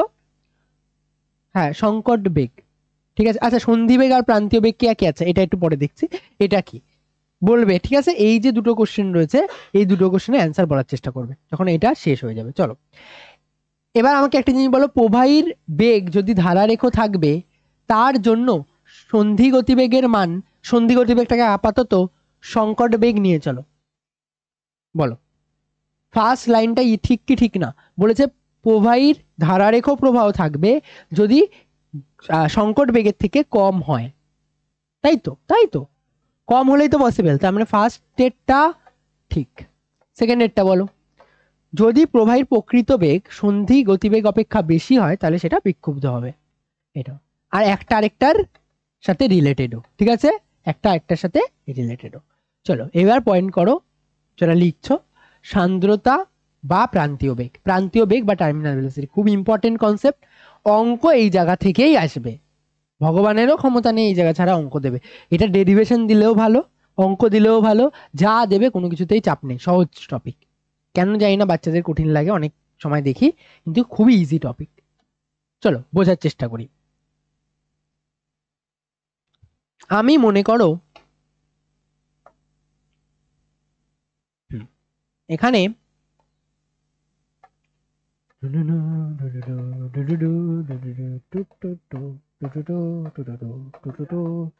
এখানে মনে করো যে লিকুইডটার কথা ভাবতে পারো, যে তুমি যে লিকুইডটা দিচ্ছ সেটা, বা ভাবতে পারো কোনো যা নেবে তুমি, যেটা নেবে ভাই, যার বাধা নিতে চাও, নাইট্রোজেন হাইড্রোজেন যা ইচ্ছা নাও নিয়ে। এবার শোনো, আমি এখানে এই বলটাকে এদিকে, বাচ্চা এদিকে, এই বলটাকে নিচের দিকে ফেললাম। ভর যদি এম হয়, আমি ধরে নিলাম এই যে বস্তুটা, এই বস্তুটার ভর হলো এম, এম ভরের বস্তু নিচের দিকে পড়ছে। সবার আগে শোনো, বস্তুর ঘনত্ব বলো কত ধরবো? বস্তুর ঘনত্ব রো ধরবো না সিগমা ধরবো?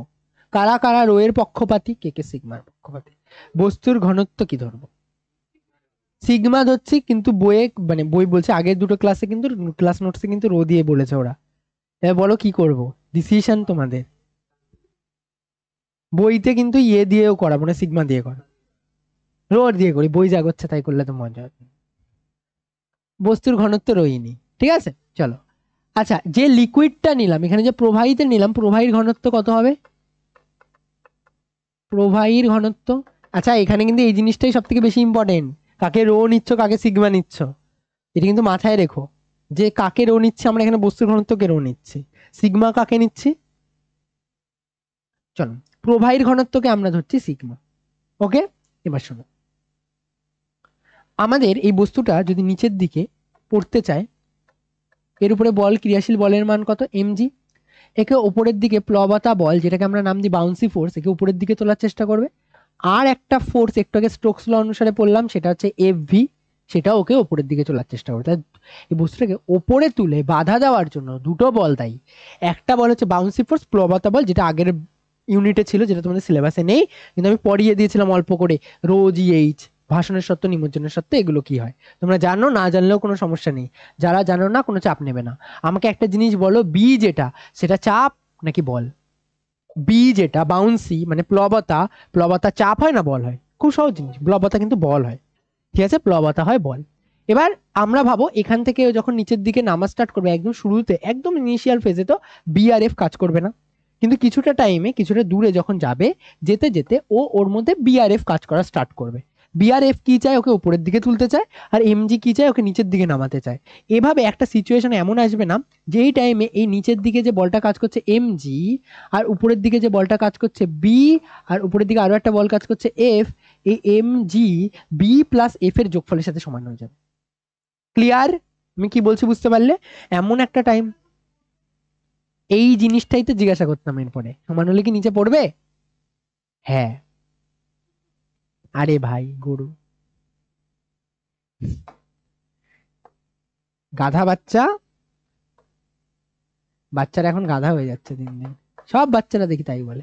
M G is A plus B, তো তাহলে এফ নেটের মান কত? 0। তো নেট বল কত?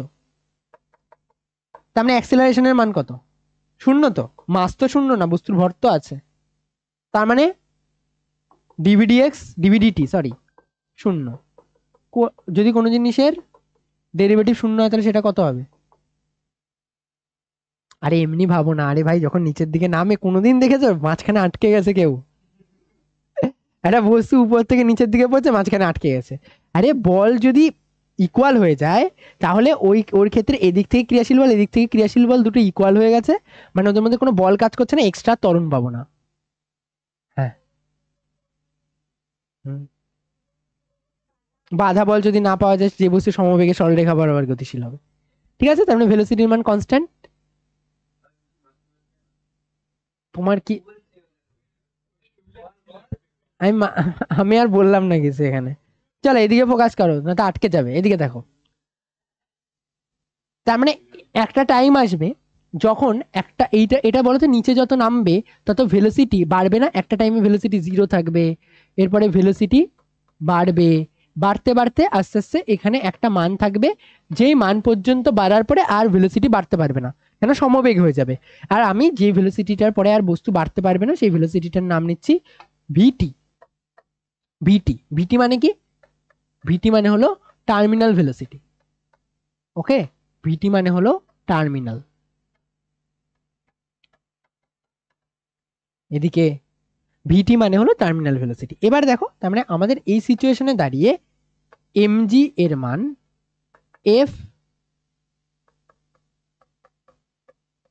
প্লাস বি এর সাথে সেম। এম, এমটা বলতো কার ভর? বস্তুটার ভর। আমরা লিখতে পারি এখানে বস্তুর ভর মানে বস্তুর ঘনত্ব ইন্টু ডেন্সিটি। ডেন্সিটি কত হয়? 4/3, সরি ভলিউম কত হয়? 4/3 পাই আর কিউ। এটা রেডিয়াস, আর যদি হয় তাহলে আসবে 4/3 পাই আর কিউ। ক্লিয়ার? এরপরটা বলো তাহলে নিজে, ক্লিয়ার যখন।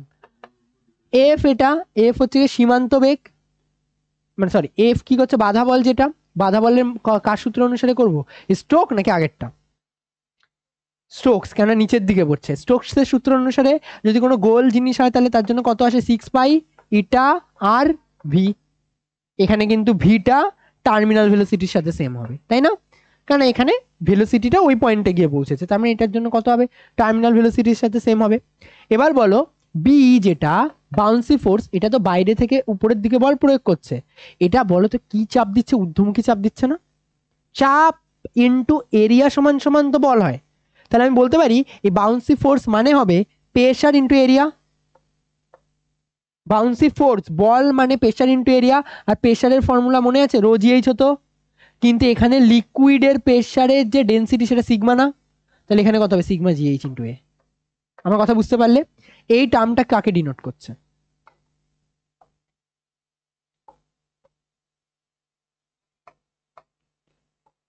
ঊর্ধ্বমুখী চাপকে। মাথায় থাকবে, এটা ঊর্ধ্বমুখী চাপকে ডিনোট করছে। ঊর্ধ্বমুখী চাপ, ঊর্ধ্বমুখী চাপ ইনটু এরিয়া মানে হচ্ছে গিয়ে প্লবতা বল বা বাউন্সি ফোর্সের যেটা। ক্লিয়ার? এবার শোনো, আমি এখানে এখানে রো থাক 4/3 পাই আর কিউব, রো 4/3 পাই আর কিউব, এটা ইজিকালস টু 6 পাই ইটা আর ভি টি প্লাস। এখানে একটা জিনিস দেখো তো, এই দুটো টার্ম মিলিয়ে কি লেখা যায়? বলে ফেলো তো। এরিয়া ইন্টু হাইট, ভলিউম না? ভেরি গুড, ভলিউম না? ভলিউম কত হবে এটার? ভলিউম কত হবে? এই ভলিউমটা কার উপরে এই ঊর্ধ্বমুখী চাপটা ক্রিয়াশীল হচ্ছে? বস্তুর ওপরে কাজ করছে না? তার মানে আমি এটার উপরে বলতে পারি যে 4/3πr³ যে জিনিসটা রয়েছে সেটার উপরে কাজ করছে। তার মানে সিগমা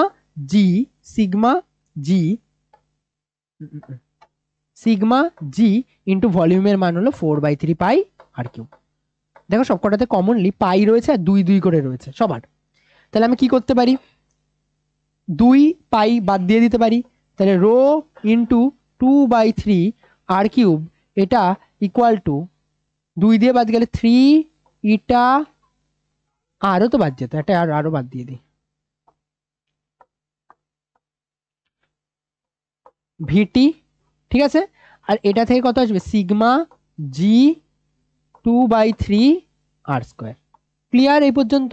এবার দেখো এখানে আমাদের লাগবে কার মান? প্রান্তীয় বেগের মান বা টার্মিনাল ভেলোসিটি এর মান। Terminal velocity 3 eta VT is equals to কত আসবে? এদিকে আসছে হচ্ছে গিয়ে 2/3r²। দেখো কমন যায়, জি কমন যায়, একবারে নিয়ে নিচ্ছি। এই জিনিসটা কমন যাচ্ছে না, ও জি এটাতে, আরে ভাই এখান থেকে জি মিস করে চলে এসেছে, মিস করে। ঠিক আছে, জি আসলো, তাহলে জি যদি কমন যায় তাহলে কত পড়ে থাকলো? রো, আরে ব্যাং, রো আগে এটা ইকুয়ালস টু এটা মাইনাস এটা না, আগে রো আসবে, রো মাইনাস সিগমা। ক্লিয়ার? এবার এখানে দেখো তাহলে ভিটি চেয়েছে, ভিটি ইকুয়ালস টু কত আসবে? এই তিনটা নিচে নিয়ে আসো, 2/9r²/g divided by eta rho minus sigma. Terminal ভেলোসিটির ফর্মুলা এটাই। এবার তুমি এই ফর্মুলাটা তোমার একটু কষ্ট করে হলেও মুখস্থ করতে হবে। যতটা না মুখস্থ করতে হবে তার থেকে অন্য একটা কাজ বেশি করতে হবে, বলছি কি। ঠিক আছে, এটা আগে লিখে নাও, মানে ওই লাস্ট ফর্মুলাটা, এটা দিয়ে এবার অঙ্ক করবে। দেরি আছে এত তাড়াতাড়ি ছুটি দিলে তো কি হচ্ছে?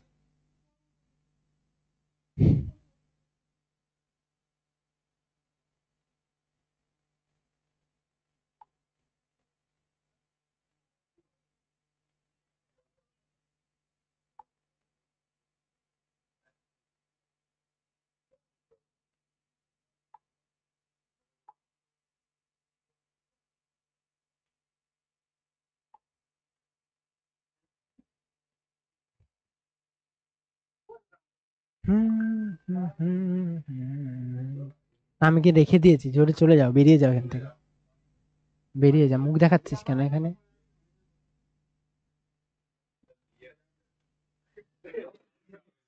তাহলে ভিটি সমান সমান কত আসলো? 2/9r²g/ইটা রো মাইনাস সিগমা। চেঞ্জ করবো এটা, ভিটি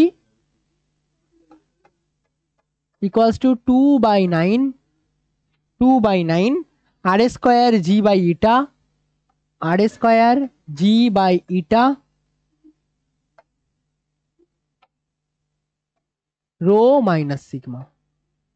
আগে বস্তুরটা মাইনাস লিকুইডেরটা, খুব সহজ ব্যাপার, আগে বস্তুরটা পরে লিকুইডেরটা। এবার একটা জিনিস বলো তো, যদি আমি উল্টো জিনিসটা করতাম, সিগমা রো ধরতাম, তাহলে আগে বস্তু সিগমা পরে বস্তু রো, এটুকুই জাস্ট ডিফারেন্স হতো। ঠিক আছে, তুমি কি মাথায় রাখবে? তুমি এখানে এই টার্মটা তো সবার জন্যই সেম, 2/9 r²g/ইটা রো মাইনাস সিগমা।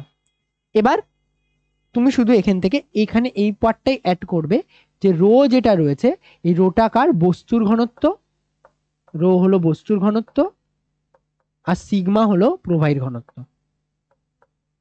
জেনারেলি সবসময় বস্তুর ঘনত্ব থেকে প্রবাহীর ঘনত্ব কম হবে, সবসময় বস্তুর ঘনত্ব থেকে প্রবাহীর ঘনত্ব কম হবে। ঠিক আছে, কোনো প্রবলেম নেই। চল দেখো, ভিটি যেটা টার্মিনাল ভেলোসিটি পেলাম, এটা কার সাথে প্রপোর্শনাল? দেখো, ভিটি প্রপোর্শনাল টু r²। কেউ বলতে পারবে এটা কার মতন গ্রাফ হয়? একদিকে স্কয়ার আর একদিকে একটা পাওয়ার, একদিকে 2 পাওয়ার একদিকে 1 পাওয়ার। কোন ইকুয়েশন গুলোর মধ্যে হয় এগুলো? y² = 4ax, একদিকে স্কোয়ার একদিকে একটা ইঞ্চ। এটা বলতো কার ইকুয়েশন? তার মানে Y square equals to 4ax কার ইকুয়েশন হয়?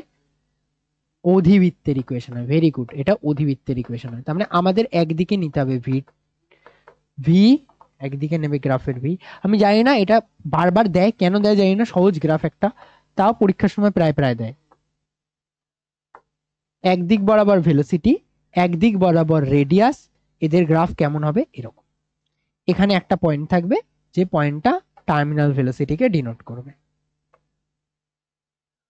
ঠিক আছে, এখানে একটা পয়েন্ট থাকবে যেটা টার্মিনাল ভেলোসিটিকে বা প্রান্তীয় বেগকে ডিনোট করবে। ক্লিয়ার? এবার এই যে এখানে যে পয়েন্টটা আমি বললাম, এই পয়েন্টটা থেকে প্রচুর কোশ্চেন আসে। ভিটি প্রপোর্শনাল টু এটা। বাকিগুলো জেনারেলি পরীক্ষার সময় কনস্ট্যান্ট থাকে। জি এর মান constant, yes or no? G constant. তোমার আর এর মান, যেই বস্তুটা নিচ্ছ সেই বস্তু দুটো যদি আলাদা আলাদা হয়ে যায় তাহলে এটা ভ্যারি করে যায়, আর ম্যাক্সিমাম ক্ষেত্রে তাই হয়। এটা তো যে ফ্লুইডটার মধ্যে ফেলছো তার সান্দ্রতাঙ্ক, একটা ফ্লুইডের মধ্যে ফেললে একই সান্দ্রতাঙ্ক, আলাদা আলাদা ফ্লুইডের মধ্যে ফেললে আলাদা আলাদা। রো কি? রো হচ্ছে বস্তুটার ডেনসিটি, আর সিগমা কি? সিগমা হচ্ছে কি যে বস্তুটার, যে লিকুইডটার মধ্যে বা যে ফ্লুইডটার মধ্যে ফেলছো তার ডেনসিটি। ক্লিয়ার? পরের পেজে যাব। চলো কোশ্চেন বলেছে একই পদার্থের দুটো গোলকের ব্যাসার্ধ যথাক্রমে আর আর 3r। আমি কোশ্চেনটা দিচ্ছি, নিজেরা করবে। একটা দিয়েছে আর, একটা দিয়েছে 3r। ঠিক আছে, একটা দিয়েছে আর, একটা দিয়েছে 3r। এটা রেডিয়াস আর, এটা রেডিয়াস হলো 3r। এবার বলেছে যদি একটা তরলের মধ্যে থেকে নিচের দিকে পড়তে দেওয়া হয় তাহলে তাদের প্রান্তীয় বেগের অনুপাত কত হবে? একদম ইজি। হ্যাঁ, কেননা ফার্স্টেরটার জন্য ভি সম্পর্ক কি? V is proportional to R square. তাহলে ফার্স্ট, তার মানে আমরা লিখতে পারি ভি ওয়ান ফার্স্টেরটা by V two is equals to হচ্ছে R one square by R two square. R one এর মান কত? আর স্কোয়ার। আর টু এর মান কত? 3r তার হোল স্কোয়ার। তার মানে R square by 9r square, R square কেটে গেল 1:9। বুঝতে পারলে? এরকম টাইপেরই কোশ্চেন দেয়। এবার তোমাদের এখন সহজ লাগছে কেননা ক্লাস করার পরে সাথে সাথে করলে ঠিকঠাক লাগে। তুমি যখন বাড়িতে যাবে, দুদিন দেখবে না, তারপরে কিন্তু দশা আবার সেম হয়ে যাবে। পরের দিনই টার্মিনাল, এখন শেষ হয়নি, টার্মিনাল ভেলোসিটি পর্যন্তই পড়া থাকবে। বইয়ের পেজ নাম্বারটা একটু বলে দিচ্ছি, একটু লিখে নাও। হুম হুম, দেখবে কি বাকি। নতুন বইয়ের পেজ নাম্বার 84 থেকে স্টার্ট করে পেজ নাম্বার 88 পর্যন্ত, 84 থেকে 88 পর্যন্ত। তারপরে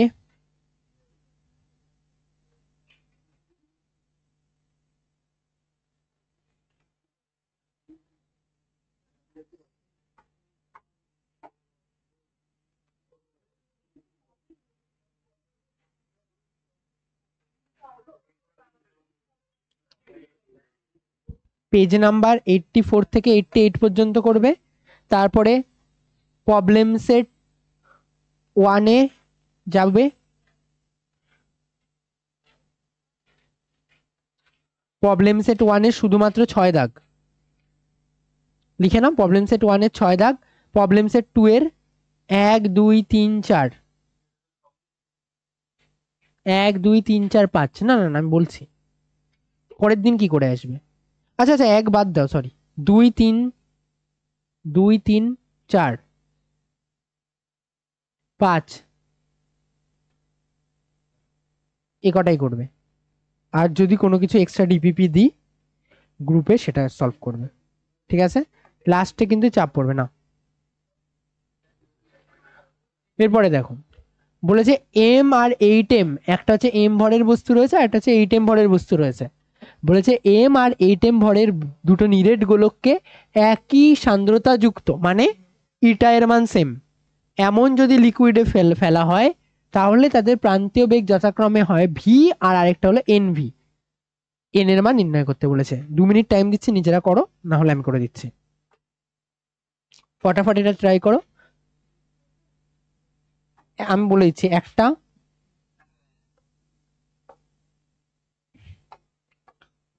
একটা আছে এম ভরের আর একটা হচ্ছে 8m ভরের, এটা হচ্ছে এম ভরের আর একটা হচ্ছে 8m ভরের। মাস বলে দিয়েছে, বলেছে এই যে এটা টার্মিনাল ভেলোসিটির মান ভি, এটা টার্মিনাল ভেলোসিটির মান এন ভি, বলেছে যে এন এর মান নির্ণয় করতে, বলেছে এটার এন এর মান নির্ণয় করতে। বলো এন এর মান কত হবে? হুম, এন এন, এম এর মান কেন, এম তো কেটে যাবে, বাদ যাবে। মাসের ওপর কি নির্ভর করতো? ফর্মুলাতে মাস ছিল, তার মানে মাস হবে না, তাহলে কি দিয়ে করতে হবে? রো ইন্টু ভিতে নিতে হবে। তাহলে ফার্স্টে একটা জিনিস ভাবো, আমি যদি বলি এটার রেডিয়াস আর হবে, এম যদি, শোনো, এম যদি এরকম হয় 4/3πr3, তাহলে আমাদের 8m, তো 8m মানে এরকম লেখা যায় 4/3π 2r তার হোল কিউব, তাহলে তো 8 আসবে। তার মানে এটার রেডিয়াস কত? আর এটার রেডিয়াস কত? 2r। V is proportional two কি ছিল? আর স্কোয়ার। বসাও v1/v2, ফার্স্টেরটা আসবে আর স্কোয়ার, পরেরটা আসবে 2r তার হোল স্কোয়ার।